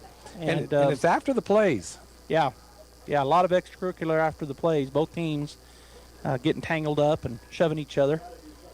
I'm not sure who they're going to call this one. Initially, I was thinking it was on PV, but it may be one of those deals where they say it's on both. Or, obviously, it could just be on us. But definitely extracurricular activity. Flag came in after the play. Yeah, the Bulldogs lined up that time for that give up the middle or quarterback up the middle because they had both Donaghy and Calderon in the A gaps, just squeezing that center down, stack that middle up, and good call by the Panthers to go outside. All right, so White Hat hasn't told us yet, and we're going to have a personal foul on Piedra Vista. That's 15 yards, so it's going to be 3rd down and 15, almost 16, or 3rd down and a little under 16. I thought he just said first, but it was after the play. It's 1st down. Well, it's after the play. Yeah. They got the 1st down, then they mark it off. Mm-hmm. So it'll be 1st and 10 at the Bulldog 28-yard line. My mistake. That's right. It was after the play. So he picked up the 1st down and then the penalty. All right, so they'll have it 1st and 10 at the Bulldog 28-yard line with 2:17 to go here in the 3rd quarter. 27-7 Bulldogs, up by 3 scores. And they're going to go back into their, they're missing, they got a wide out on either side. They got an X-back on the far side, tied into this side, bring a man in motion. Hal takes a snap. He's going to drop the throw, fakes the handoff the middle. He's got a man right on him. It's Riley Jarrett. He's going to throw it up. Bulldogs, they almost could get there, Robby, but just couldn't. They're grounding? Well, I'm not sure. There's nobody out there. He was in the grasp, and he turned to throw it away. There was nobody over there. So it'll be 2nd down and 10. So good job by the Bulldogs. They were trying to hit that backside receiver going up the middle again, one they scored the touchdown on. And we had it blanketed. 2 defenders were on that receiver, so nowhere to go for him. And Riley Jarrett bearing down on him, got him, and was slinging him around. When he swung around the first time, he threw it off to the left side. There were 2 Bulldogs trying to get to it, but unable to, so it falls incomplete. All right, quads to the near side, which is the wide side. Howell has one receiver to the far side. He's in the shotgun by himself. Snap is back. Bulldogs bring 4. They break through. There's a hold, and there's the penalty flag. So there's going to be incomplete, but they'll take that. I think we'll take that penalty. It'll be 3rd and 10, or it'll be 2nd down and 20. Yeah, Chavez, Calderon coming through there hard, and I believe it was Chavez that got held. It was. And coming around there, flushed him out to the right. There was nobody there. Wow, there was a receiver open on the sideline. He just missed him, but it wouldn't have mattered. All right, so it'll be, they're going to throw it, they're going to mark it from the spot of the foul. So where the flag is about 4 yards. So it's going to be 2nd down and 24, I believe, once the dust settles here and they get it marked off.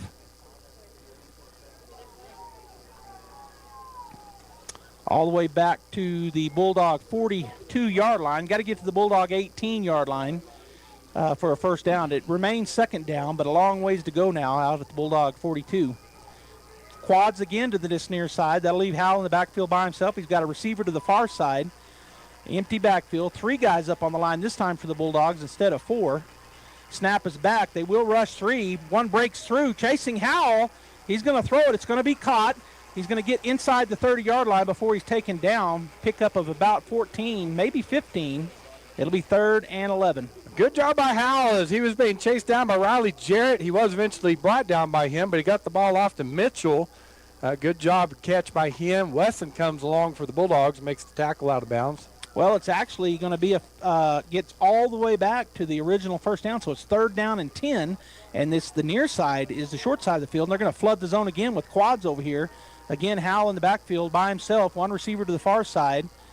As Hammond is over on him, he's looking to this short side. Bulldogs, again, being held. They're going to throw it back across the middle, and that was incomplete. Great coverage down there by the Bulldogs defense. That's Reza down there on coverage for the Bulldogs on Mitchell, and as you said, just great coverage. Threw it up into the end zone.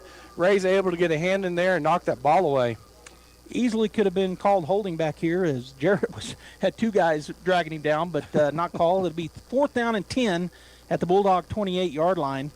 Ball remains on the near hash. So if you want to call it a prevent defense, the Bulldogs rushing 3, dropping 8 into coverage. That's what you call it. That's what you call it. All right, they're going to go to an A formation look, a slot and a wide out on either side. Hal now has a running back to his right in the backfield in the form of Ramstead. Snap is back. He is going to throw. Bulldogs bringing the blitz off the corner. They don't quite get there. It's caught. Oh. Bulldogs were playing so far off. Man, we were playing 15 yards off of him, and that's a good throw and catch. That was great by Hal to get that off because you said he was about to get hit. Veal, number 24, just ran a stop route past the sticks. Able to turn around and catch that before Watkins came up and forced him out of bounds. But it's a big first down pickup. It's going to be 1st and 10 at the Bulldog 14-yard line as the quarter is winding down. 1:04 to go here in the 3rd quarter as they come back out in their double X. They got a kind of a tight end and a flex over there. Going to hand it off right in the middle. He's hit, but he's going to bowl forward inside down to the 9-yard line for a pickup of about 4. Ramstad's just a good running back. He's not going down on that first hit. As Ramirez came up linebacker position and put a hit on him, and he just kind of bounced to the left and fell backwards for other Bulldogs came in to help. So a pickup of about 4 yards. It'll be 2nd down and 6 at the Bulldog 10 as we go under 40 seconds and the time is clicking away. Again, they have that flex tight end and X-backs right over behind the tackle on the left side. Turn and hand it off to Rep. Nope, quarterback keeps it this time. Now he's going to pitch it. Boy, that was dangerous. Oh. Bulldogs were right there, but he does get the pitch completed, and it'll be a pickup of about 2 down to the 6. Ramirez had a hand on grab a Howell's leg, took his shoe off, but he couldn't get him down. Howell pitches it, and Rascon's there to make sure he didn't go any further. Well, a little bit more than I thought. It'll be 3rd down and 2 on the 6-yard line. And that'll end the quarter as it's going to run down. So at the end of 3 quarters, the Artesia Bulldogs lead 27-7 and perhaps 60 between. Go ahead and run it. Okay, we're going to take a break. We'll be back. Incredible Printing is open for business. Located across the street from the Derek Floor statue in Artesia, Incredible Printing is Artesia's only local printer. Incredible Printing makes your business that high-flying brochure needed to advertise those new services or products. Incredible Printing also specializes in all carbon copy books and material. Incredible Printing is open in Artesia, across from the Derek Floor statue. Keeping up with traditions and keeping up with the new culinary trends, the Adobe Rose is known for using farm-fresh, seasonal local ingredients. Chef Chloe creates dishes that are sure to keep you excited to return. The Adobe Rose menu is ever-changing based on what is in season and fresh. No freezers or microwaves, keeping to our traditions, even the beer and wine list contain large selections from New Mexico. Come experience the atmosphere, fine food, and great service from Adobe Rose, located on North 13th Street, Artesia.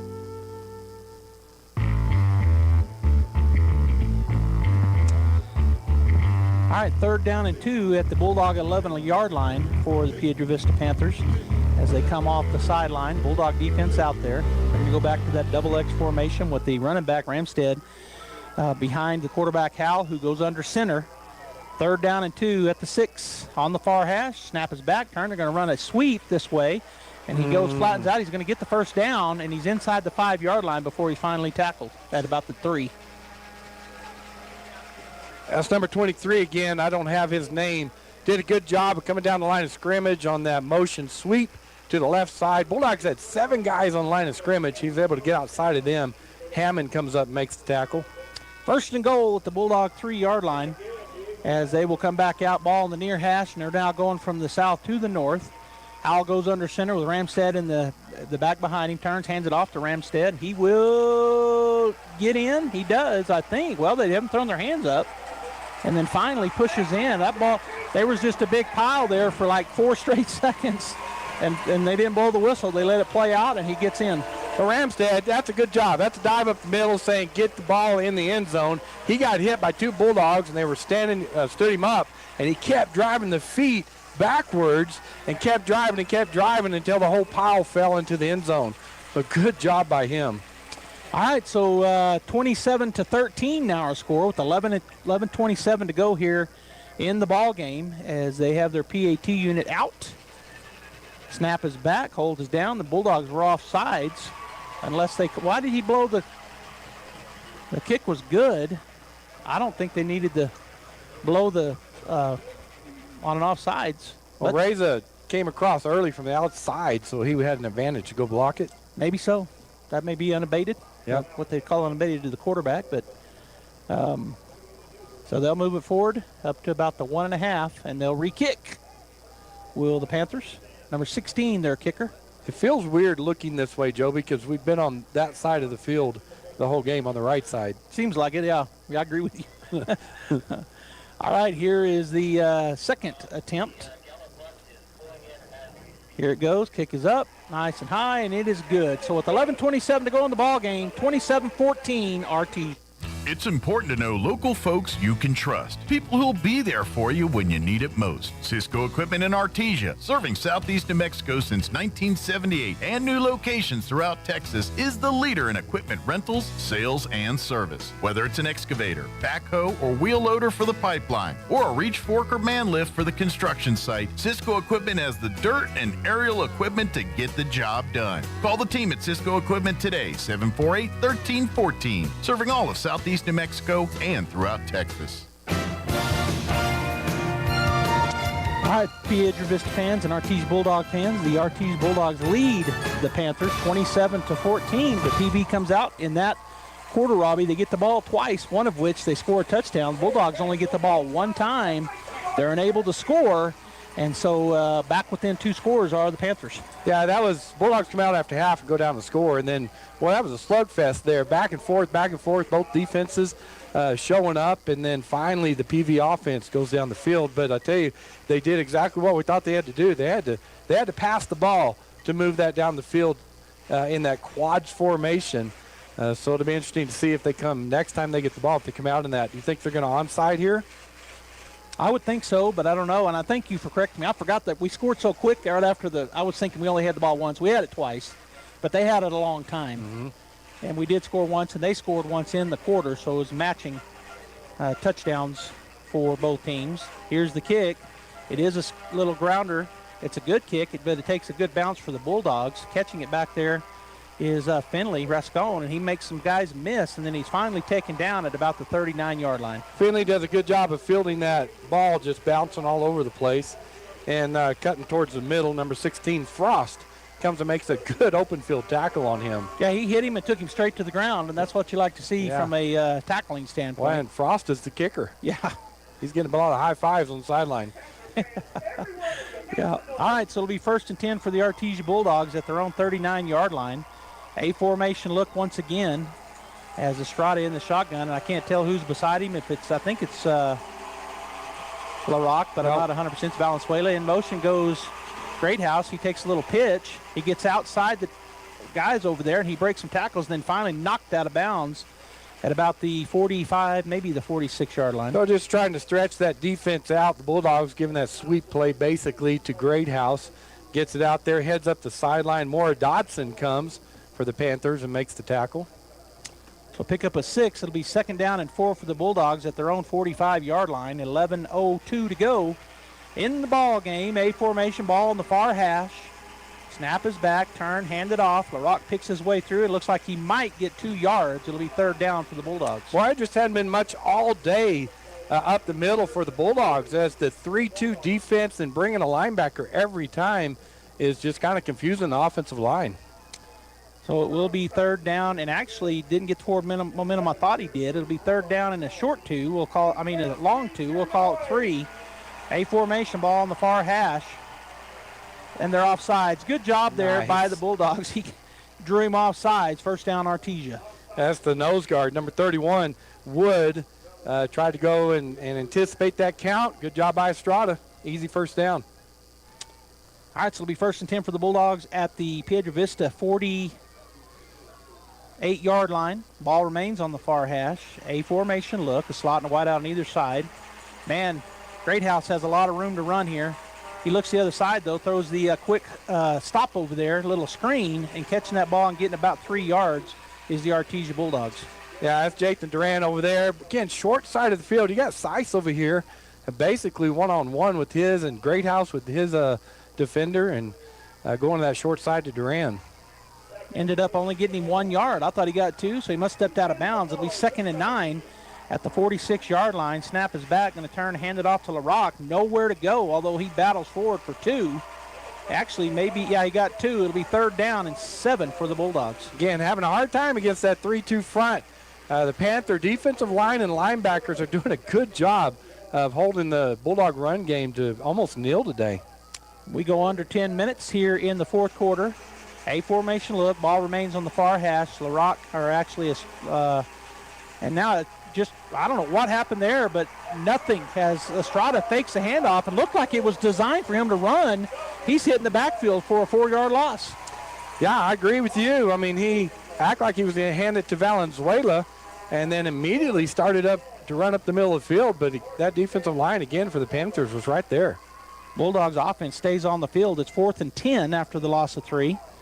A formation look as Valenzuela will go to the right side of Estrada in the backfield. They didn't jump that time. Now the Bulldogs look over to the side. Coach Maupin looking at his quarterback as we go under the play clock, under 10, and Coach Maupin's going to call a timeout. Let the clock run as much as he can. And he tells him let it run all the way down, and they call a timeout. So it'll be 4th down for the Bulldogs and 10 at the 47-yard line. We'll go ahead and take a timeout as well. Bulldogs 27, Panthers 14. When was the last time a bank asked you if you'd like to keep more of your money? At Artesia Credit Union, you pay yourself by avoiding big bank fees and all the corporate investors that go along with them. Let Artesia Credit Union help you achieve financial happiness. From home and auto loans to a working line of credit or sending your kids to college, membership is open to anyone who calls New Mexico home. Stop by the branch on 5th Street or log on to artesiacu.org. Artesia Credit Union, member NCUA, an equal housing lender.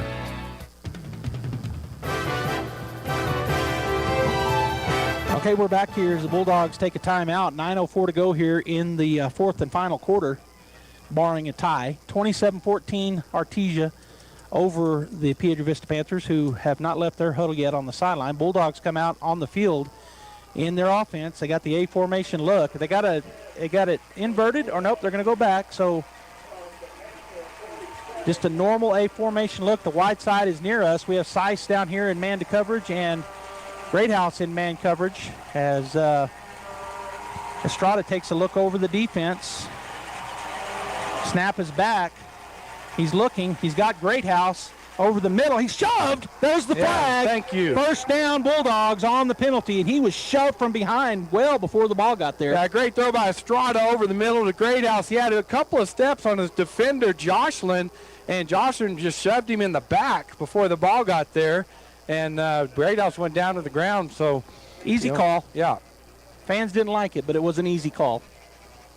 So it'll be 1st and 10 after the 4th and 10. On the he would have caught that too. He probably would have scored. Well, secondary, right? He was beat. The ball was there, so just take the risk. They'll march off 15. It'll be 1st down for the Bulldogs at the Piedra Vista 35-yard line again, or the 32 2-yard line. Again, the PV fans don't like it, but man, what an easy call. I mean, he shoved him. Of course, we thought that other offensive one was an easy one too, but didn't get called. It was. All right, so a formation look. Ball remains on the far hash. Estrada takes the snap. They rush 4. Going to throw the screen to the left side to LaRock. He gets through the initial stuff. He's going to pick up maybe 11 yards, 1st and 10 for the Bulldogs. So usually those screens are wide open for the Bulldogs. The Panthers doing a good job of getting out there. Bulldogs threw some good blocks. LaRock worked his way through there before Ramstead came over and made the tackle. Man, he was 2 yards further down. Well, they've marked him down short of the first down, so it'll be 2nd down and short as the Bulldogs are going to huddle up this time. We'll call it 2nd and 1. It's a short one on the Piedra Vista 23-yard line. A formation look once again for the Bulldogs. LaRock to the right of Estrada in the backfield. We're down to 8:20 and counting. Snap is back, going to run the speed option, pitches it to LaRock. He's going to get to the 25, cut inside. We're going to have a hold on the Bulldogs, I believe, as a flag comes in right there at the point of attack. He didn't get the first down, I don't think. I don't think so either, and that was just that speed option to the right. Ethan Kahn out here blocking, and that's tough. He's having to block for a long time and got called for the hold. So they probably will take it, and it's back there. Where he threw the hold was all the way back at the 26-yard line, so that'll be where they'll mark it off from, holding on the offense. Mark off 10 yards from the spot of the foul, so it'll be 2nd down and 12, 13 at the 36-yard line for PV, and the Bulldogs now have the ball in the near hash. We're living on the far hash this whole drive. Now we're on the near hash. We're going to go quads. Well, I don't think we've seen that, have we? Quads to the wide side of the field, and then he's going to bring you back. I don't think we have that in the playbook, or we haven't had. Now we got twins near side, quads to the far side. Snap is back. Estrada looking.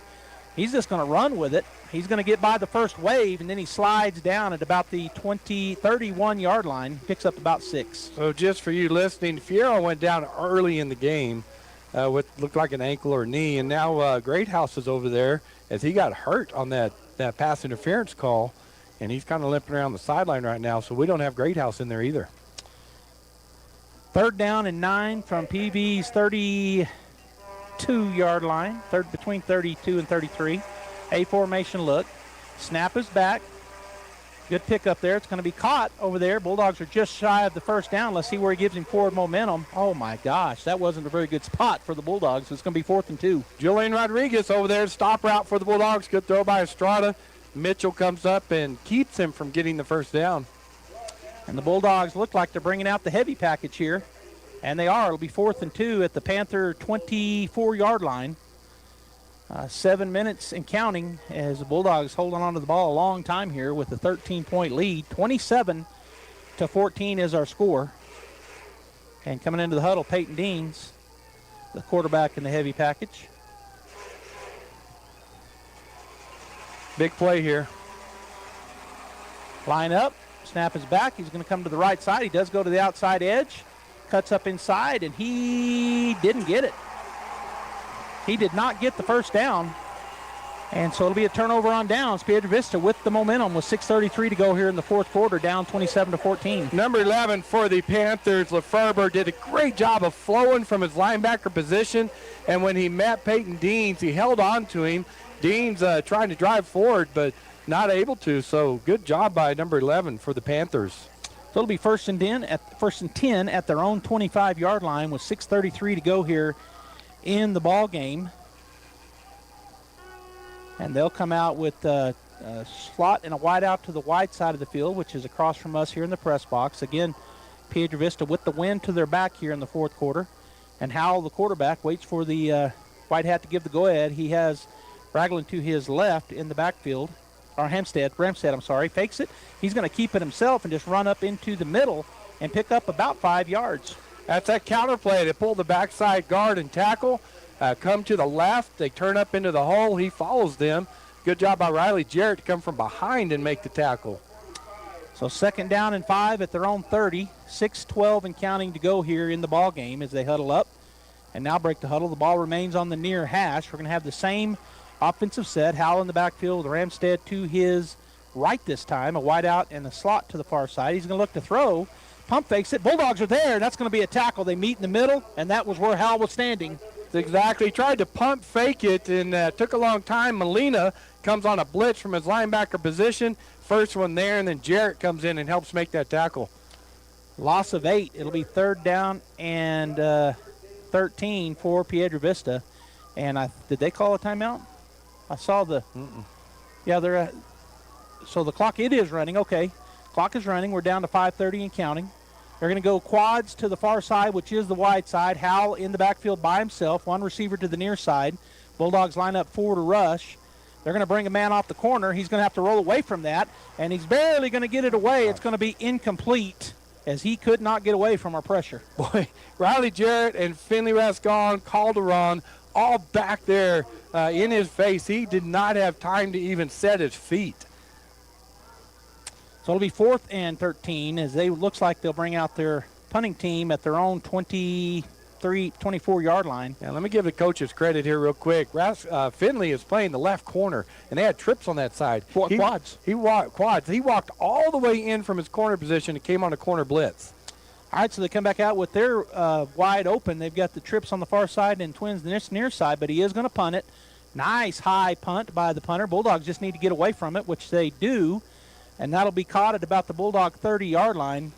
1st and 10 for the Bulldogs at their own 30 with 5:07 to go in the ballgame. Great defensive play by the Artesia Bulldogs. They hold us, make us punt, and then they have an opportunity to go down and cut this down to 1-score game. And the defense steps up big there on that sack and then holding them again. So good job by the Bulldog defense. I couldn't think of what happened after the sack. Punt. They punted after the sack? Yeah. Okay. Yeah. That's why I couldn't think of what happened. So that sack forced that punt there. All right, so 5 minutes and 7 seconds to go here in the state championship 2022. Bulldogs lead 27-14 and now have the ball at their own 30-yard line. Inverted on this side. Man's going to come in motion is going to be Seiss. Snap is back. He's going to pitch it to Seiss. He goes between great blocks, and he'll pick up about 6 yards. Let's see where they mark him down. Looks like they're going to give him 5 to the 35-yard line. So the Bulldogs got 4:55 left here in the game. We're going to see, I would anticipate, some running plays here just like that one. Just being creative, but keep that clock running. All right, so they right back up on the line, though, and then they'll be on the line to let some time run. The play clock has 22 seconds. Estrada taking his time looking over the defense. LaRock switching sides, comes to the right side. Ball on the far hash, A formation look, and we're letting the clock run. We're down under 4:30. The play clock is down to 10. And now Estrada looking like he's ready for a snap. Snap is back. Going to throw the stop route. It's going to be caught in place. He was way up there for the first down, but he didn't run forward. Let's see where they spot him down. A yard from where he had forward momentum, so it'll be 3rd down and 1. Yeah, for the Bulldogs. Julian Rodriguez on the stop route over there. He caught it in front of the yard marker, and then the defender drug him back behind it, and he stayed on his feet trying to gain more yards. So they spot him a yard short. Heavy package coming again with the 3rd down and 1 situation here. We're under 4 minutes, 3:52 and counting. There's 17 seconds and counting on the play clock as the Bulldogs will huddle up. And so they will need to get up there and run a play. They want to get they got 2 timeouts left. And so I wonder if he sees it. We're down to 5 play clock. And we're going to have to call a timeout. Coach Maupin does, as there was a player not on the field for the Bulldogs. So Coach Maupin uses the timeout. We're going to take 1, 2, 3:33 to go here in the ball game. 27-14, 3rd down and 1 at our own 39. Bulldogs lead. We'll be back. Hey Bulldog Nation, Sean Smalls here for Rebel Daughters Barbecue. So why are Fridays so special around here? Well, I mean, it's Friday of course, but it's also the day that Rebel Daughters Barbecue is open in Artesia. And trust me when I say it's worth the wait. We're talking about the best brisket, pulled pork, and ribs around, with lots of sides to choose from, including Rebel Daughters' signature burnt-in beans. Order by the plate, the sandwich, or half pound. Open every Friday, 11 a.m. till it's gone at 1410 South 1st in the old Weiler Welding Shop. Make Friday more special with Rebel Daughters Barbecue, and go Bulldogs.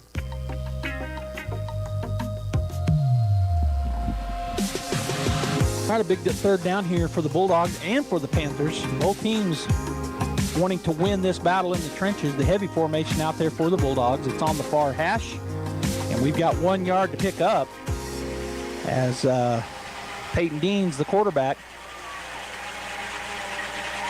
Did they jump off sides? Nope. That snap is back. They're in the backfield with him. He struggles forward and has the 1st down. It'll be 1st and 10, Artesia. Well, that's a good job by the line, good job by the lead blockers, but that's Peyton Deans getting hit in the backfield, leaning forward and keeping his legs just driving forward to pick up that first down. All right, the clock starts back up. We're down to 3:25. They got 29 seconds on the play clock. Bulldogs can run a lot of time here off the clock if short of a turnover, and it looks like they will try to do that as they're huddling up. We've been on the ball every time, ready to go, all game long and really all season long. One of the things that we've seen out of Coach Maupin this year is a fast-moving, fast-paced offense. But right here, we're going to slow it down just a little. Yeah, we'll see if they want to use their timeouts after these plays, the Panthers. Under 3 minutes, snap is back, going to turn, hand it off to Valenzuela. He's not going to get anything. It's going to be right back to the line of scrimmage. It'll be 2nd and 10, and a timeout does come from Piedra Vista. I believe that's their first, so they've got 2 more, 2:49 to go. We're going to keep it right here, Robby, and let's talk a little bit about this season. The Bulldogs have had a great season. They're looking to finish it out with a state championship. Still got some time left here in the ballgame, but really just a great season for Artesia. Yeah, second year for Coach Maupin and developing the program that he is developing. And, boy, it's beginning to show extensively this year as started off with a tough loss we beat Carlsbad, tough loss at Hobbs, and then just went on a roll from there. Till we met Cleveland. Had a great game against Cleveland, which was the #1 team in 6A and playing for a state championship today in 6A. Right. And then went on a roll from there through our district and through playoff play, and then looking, up 27-14 with 2:49 left in the state championship. So Coach Maupin and his staff done a great job with the team this year, and I think putting players in the best place to make them successful. And, when he comes into arguably the best, one can argue that Artesia is the best program in New Mexico, and so comes in. He was a player in Artesia. He was a state champion as a quarterback. He was a coach, assistant coach. He came up through the ranks. He coached at the lower levels a couple, 3 years, and then coached with Coach Cooper Henderson, and then went away, was a head coach in Los Lunas, went to 3 or 4 state titles there. Comes back to Artesia last year, gets in the state game. So he's been another state game here, and this time looking for that big win. Going to throw it over the left side. It's caught. Bulldogs get to the 50. He's still on his feet to the 45, to the 40, and inside the 40-yard line for a big first down. And that's Artesia Bulldog football right there. When you think they're going to run the ball to try to run the clock out, they throw a quick wide receiver screen out there. Julian Rodriguez gets it, breaks a tackle, and goes down the field before the safety makes the tackle. So we're down to 2:34 and counting as the Bulldogs huddle up. It's 1st and 10 at the Piedra Vista 39-yard line. The fans over there for Artesia have not sat down much in this game. I've kind of been watching them. Just the whole stands have been standing a lot of the game. And they're standing right now as they're anticipating if we can not turn it over here and if we can get a score and go up by 3 again of us getting a state title, number 31. All right, Bulldogs looking for the snap, take it, turn, hand it off to LaRock. He sidesteps one man. He was going to be hit in the backfield, and now he's just held up. They need to blow the whistle, and they finally do. Pickup of about 2. It'll be maybe 3, 2nd down and 7. Well, LaRock did a good job of sidestepping their corner who got into the backfield and was waiting on him to run to him. And so he just planted his foot and cut it up the field and left him standing there. It is a pickup of right at 2 yards. It'll be 2nd and 8. Piedra Vista calls their second timeout with 1:55 to go here in the ball game. And as we near the end of this game and the Bulldogs up by 2 scores, you just can't. It's hard to not talk about number 31, but there's still time left, and I never want to discount. Piedra Vista is a great team. You get a turnover, get it onside, and you just never know. Yeah, and in the Bulldog huddle right now, talking to them, protect the football, protect the football. That's what you're telling them. Get 2 hands over it, keep it in there. Keep the clock running, but protect that football because that could change the momentum here easily. And down in the Panther huddle, right, they're probably telling them to go after football. Yeah, strip it. Keep him up. Don't take him to the ground. Keep him up. Try to get that strip. Second, third person in there, go after the ball. So everything that happens during these times of the game. Both teams with 1 timeout remaining, and we're down to 1:55 here in the ball game. Bulldogs lead by 13, 27-14, and have a 2nd down and 8 at the Piedra Vista 37-yard line. Ball in the far hash, A formation look. LaRock to the left of Estrada in the shotgun. They look to be bringing the heat. They do. LaRock steps inside of traffic. Now he'll bull forward, and he ends up picking up about 4 yards down to the 32 And another quick timeout for Piedra Vista. LaRock doing a good job, just like we talked about. He took that handoff. He kept both hands over that ball as he was driving forward and getting hit, spinning out of one tackle. But he kept both hands wrapped around it the whole time.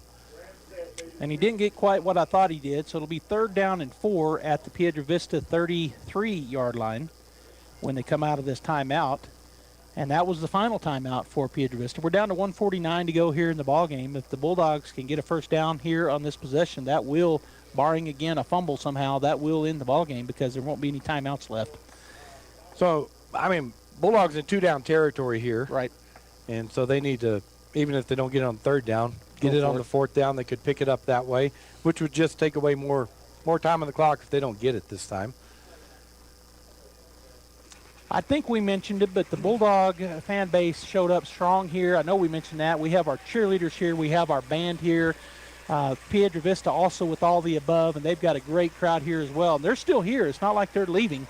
They're still cheering on their team here. It is 3rd down and a long 4 for the Bulldogs as they line up in the A formation look.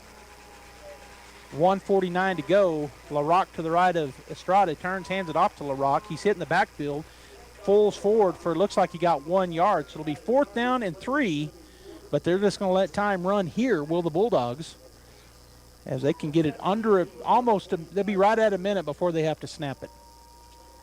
So what do you do here if you're Coach Maupin? Well, it's 4th down and 3. I don't punt it, so you go for it. Well, what play do you run? Well, if I was Coach Maupin, I would run a pass. I really would. I would run a little wide out screen or a slot quick throw. You said it all year long and several years in a row, Robby, it's kind of part of our running game. Yeah. And so we're going to get down to 1 second. He takes a timeout, does Coach Maupin. So that's our final timeout. We've 1:03 to go here in the ball game, and this is where the coaches will start talking about it. On both sides, Piedra Vista saying, hey, we've got to stop them, and then that stops the clock. We got to score quick and get they're probably just saying stop them right now, but in their minds they're saying what they got to do. Bulldogs, of course, saying we get the first down, it's over. Yeah, absolutely, and I think for the Bulldogs, Piedra Vista's done a great job up the middle on our run game, as they have even right now as we're trying to run the clock. And so I think we have to go off tackle if we're going to run the ball, some form of motion or just the speed option or something off tackle. Or if you're going to throw it, like we said, do our, bread and butter, our stop route, quick out, do something, the quick passing game that they've done their whole life. Of course, now I say all that, we got the heavy package The heavy package is in, There so it we're is. not going to do any of those things. Although he can throw. I mean, yeah. Peyton Deans is our quarterback, second string. He, of course, starts on defense, but he's a quarterback too. But the heavy package, 4th down and 3. Snap is back, going to go to the left side. He's going to go outside. He's got the first down. It's going to be Bulldogs with the first down and should be with the win as we go. As soon as they start the clock, we're already under a minute.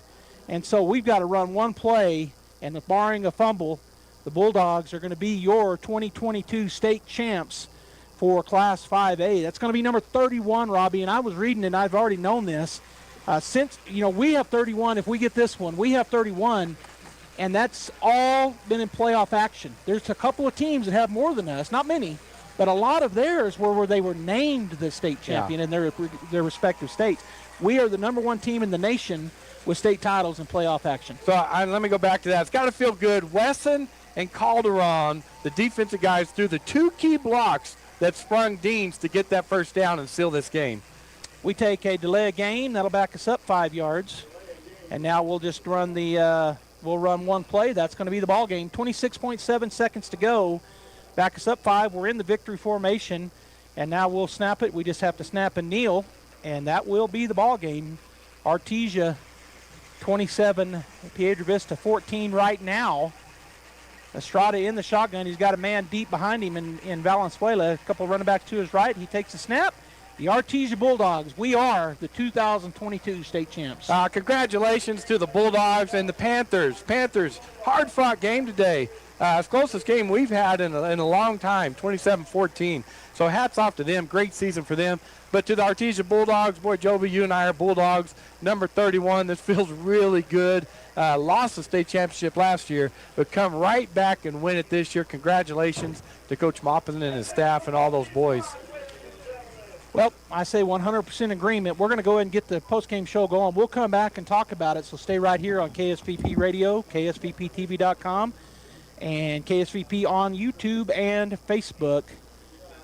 Thanks for tuning in, but stay tuned as we'll wrap it up after this timeout. Chevy Cybercash is back at Guy Chevrolet Company in Artesia. Just click, claim, and go to save on your purchase of any 22 or 23 model Silverado, Equinox, Blazer, or 22 model Colorado. Cybercash is on top of most other offers, so visit GuyChevy.com today to claim your cash and hurry into Guy Chevrolet Company on the corner of 1st and Main to take delivery of your new Chevy before this offer ends. Take new retail delivery by November 30th, 2022. Limit 1 online code per eligible vehicle transaction. Hello, this is Andrew Davidson, Market President for First National Bank Artesia, inviting you to come and bank with us. We offer a full range of financial products that create possibilities in the lives we touch, and in this community we're proud to serve. Our friendly staff understands the importance of every financial transaction, whether you want to open a checking account or a personal loan or finance your business or commercial property or want to apply for a home loan. We're here to help. First National Bank Artesia. We're big enough to serve, small enough to care, and proud to support the Artesia Bulldogs. Call First National Bank in Artesia, 575-746-4794. Member FDIC and equal housing lender. Even if you swing the golf club like an arthritic giant gorilla, you'll look good on the course in professional polos, shirts, and hats embroidered by Business Notions. Even add your company logo to golf balls. So don't look like a gorilla. Call Business Notions at 625-2840. Professional embroidery and screen printing, perfect for your next event and sports teams. Business Notions. Our business is making your business look good. 625-2840. Hard to believe, but this year marks the 50th anniversary of Smile Expressions in Artesia. Smile Expressions began as Dr. William Greenhaw established his practice in 1972. The practice soon grew to employ 10 people, including Dr. Kay Youngren. After Dr. Greenhaw's retirement, Dr. Youngren took over and the practice became Smile Expressions. And Dr. Caitlin Gunn joined Smile Expressions in 2018. When it's time to choose dental care for your family, choose the clinic with a 50-year tradition of serving Artesia. Choose Smile Expressions. Kane Electrical Supply is your #1 distributor when it comes to the top-of-the-line inventory. Kane Electric carries name brands such as Appleton, Burndy, Fluke, Cooper Lighting, Hoffman, Phillips Lighting, iDeck, Klein Tools, and Square D. Kane Electric has your professionals and will assist you with any information you may have on electrical supplies. Kane Electric delivers on location too. Come by Kane Electric today in Artesia at 1911 North Roselawn. ENMU Roswell welcomes new and returning students to register online and on campus for the spring 2023 semester. Prepare for brighter days ahead and learn new career skills in arts and sciences, technical and health education right here at home. Classes start January 17th. Talk with an advisor today. Call 575-624-7000 or log on to roswell.enmu.edu. Success starts here. ENMU Roswell.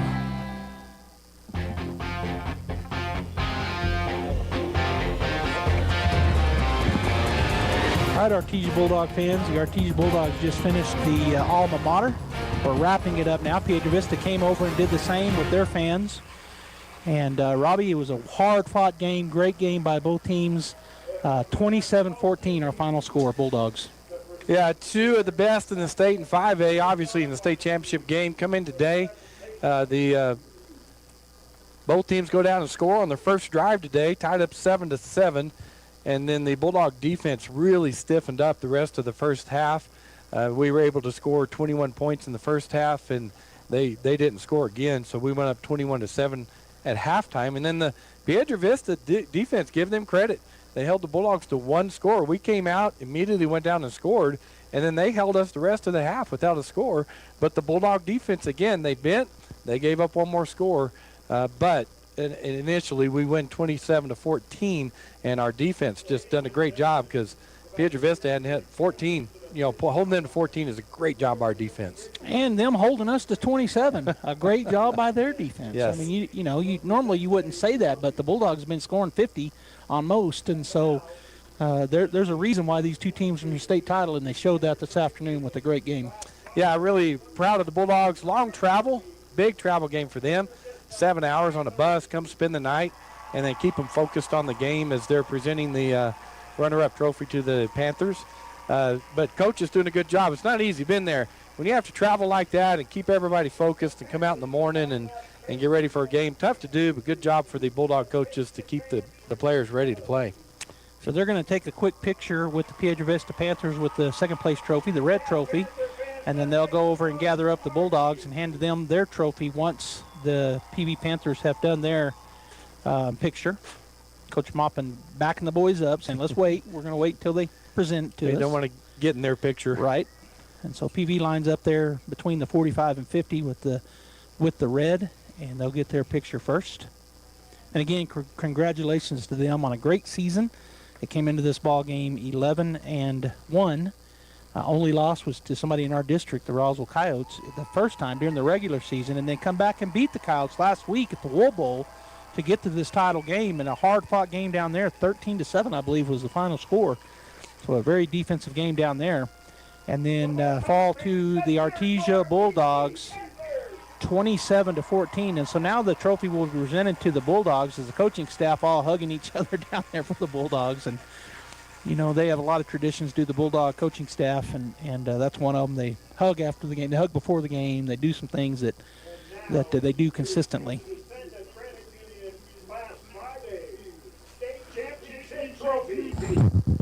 The Artesia Bulldogs.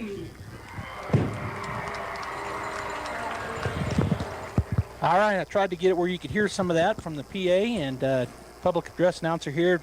Excellent job at PV, and he just announced the Bulldogs here now gathered in the middle of the field on the 50 with that trophy held high. Coaching staff in the back drop there, and now they'll line up for a picture. But Robby, just a great season. The Bulldogs end up on the season 10-2, and they do win number 31 for the press box and all Bulldog players and fans and worldwide. Number 31 is sweet as ever.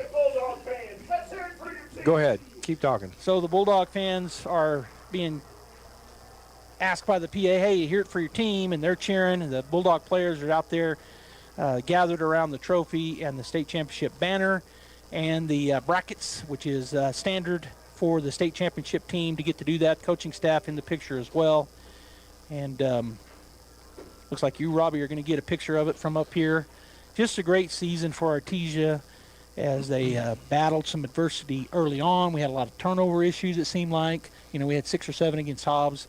I turned it over against Cleveland. We turned it over here today. We had an interception, but like you said, the defense just playing kind of lights out all season long, and the offense being really good too. And then you add to it our kicking game, which is exceptional. And what does it add up to? It adds up to a state title. Yeah, the Bulldogs come in today, as you said, 10-2 on the year, where the losses go to Hobbs and Cleveland. Hobbs was in the quarterfinal, barely lost in the 6A playoffs, and then Cleveland in the game today. So the Bulldogs are a really good team this year and have shown it against some really good teams. Boy, they fought through adversity, as you said. We've seen them mature from the first game to this last game here, as they've grown as a team together. We had a junior quarterback starting this year that had never quarterbacked the Bulldogs before, had a lot of players playing positions new this year. And so just watch them mature all year long. And it's always fun to call Bulldog football, but this year has been especially good just watching that growth in the team. And again, congratulations to the Piedra Vista Panthers on a great year. They end up 11 and let's see, they were 10-1, so they're 10-2 now, the same as us, right? They were 11-2. 11-2, and we're 11-2. Yes. Okay, so we're both end up 11-2, and so congrats to them. Next up for the Bulldogs, we've got basketball action this coming weekend. The City of Champs Classic starts on Thursday, both the girls and the boys. KSVPTV.com and Pecos Valley Broadcasting Company have a lot going on this weekend, and yes. Well, we never get to really get their names out there, so let me just say congratulations to the coaching staff of the Bulldogs, which is Jackson Bickle, Ridge Bowden, Tony Hardemio, Andy Lopez, Jeremy Maupin, Adrian Olivas, Jordan Rodriguez, and Chris Saxon. We hear a lot about Maupin, and we talk about him during the game and calling timeouts, but boy, the entire coaching staff, varsity coaching staff, and a lot of the lower staffs, they scout every weekend. They don't even get to watch the varsity play. Yep. They go and scout for the Bulldog program. So just an amazing job by the coaches this year.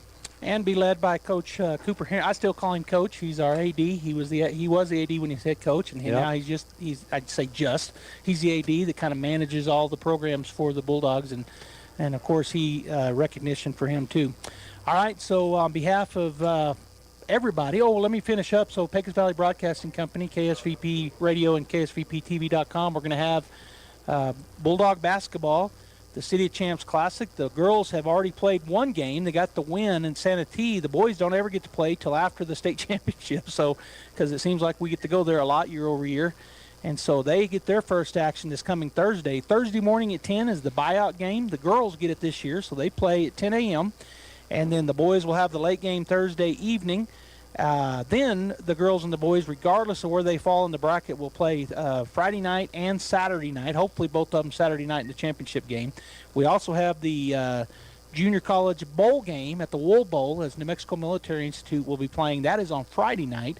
And then Saturday we've got two games, right? We got the red and green, green and red, or red and green all-star games is coming Saturday. I'm sure we'll see some of these Piedra Vista Panthers there in Artesia at Bulldog Bowl. And we're going to have all of that live on KSVPTV.com. So you can watch the boys and girls basketball. You can watch a junior college by the defending national champion New Mexico Military Institute Broncos play Friday night, and then Saturday the two all-star games right there at Bulldog Bowl. Joby, it's been a great year. Football-wise, I know, as you mentioned, we're going to basketball, but I always enjoy calling with you and calling Bulldog football, so thank you, sir. Yeah, thank you. It's a blast to get to do it. We say that to everybody. We get to do this, and it is a lot of fun. And so, again, on behalf of Gene Dow, the man in charge for Pecos Valley Broadcasting, and all those that helped this year with filming and with any games, this is Joby Hodling and Robby Blue signing off. We'll see you next week. That concludes this broadcast of sports on KSVP, AM and FM, and KSVPTV.com. Sports on Pecos Valley Broadcasting are presented by PVT, Sandy Stockton, and State Farm of Artesia, Artesia Animal Clinic, Central Valley Electric, Devon Energy, Eastern New Mexico University Portales and ENMU Roswell, Hermosa Church of Christ, J.S. Ward & Son, H.F. Sinclair, Smile Expressions, Forest Tire, Crouch Plumbing, Incredible Printing, Cisco Equipment, Bob Reed Pest Control, KFC of Artesia, Maze Lumber, Pecos Valley Equipment, Roswell Seed Company, Trustmark Roofing, Big O Tires, Adobe Rose, Artesia Plumbing and Heating, K Branch of Artesia, Rebel Daughters Barbecue, J&J Home Care, Lois Oliver Real Estate, Faith Baptist Church, Artesia Credit Union, Deans Incorporated, Frost Mortgage, H&R Block, Turpinning & Sons, Kane Electric Supply, Artesia Family Healthcare, Hawker & Sons, La Fonda Restaurant, Western Bank, Guy Chevy, Artesia Ford, Maupin & Brown, Artesia General Hospital, Business Notions, and First National Bank. Thanks for tuning into this special broadcast on KSVP, AM and FM. We now return you to your regular scheduled programming. Do the red tape and get you that money. The team of tax attorneys we have put together are highly trained in this little-known payroll tax refund program. We do all the work, charge not a dime up front, and simply share a percentage of the cash that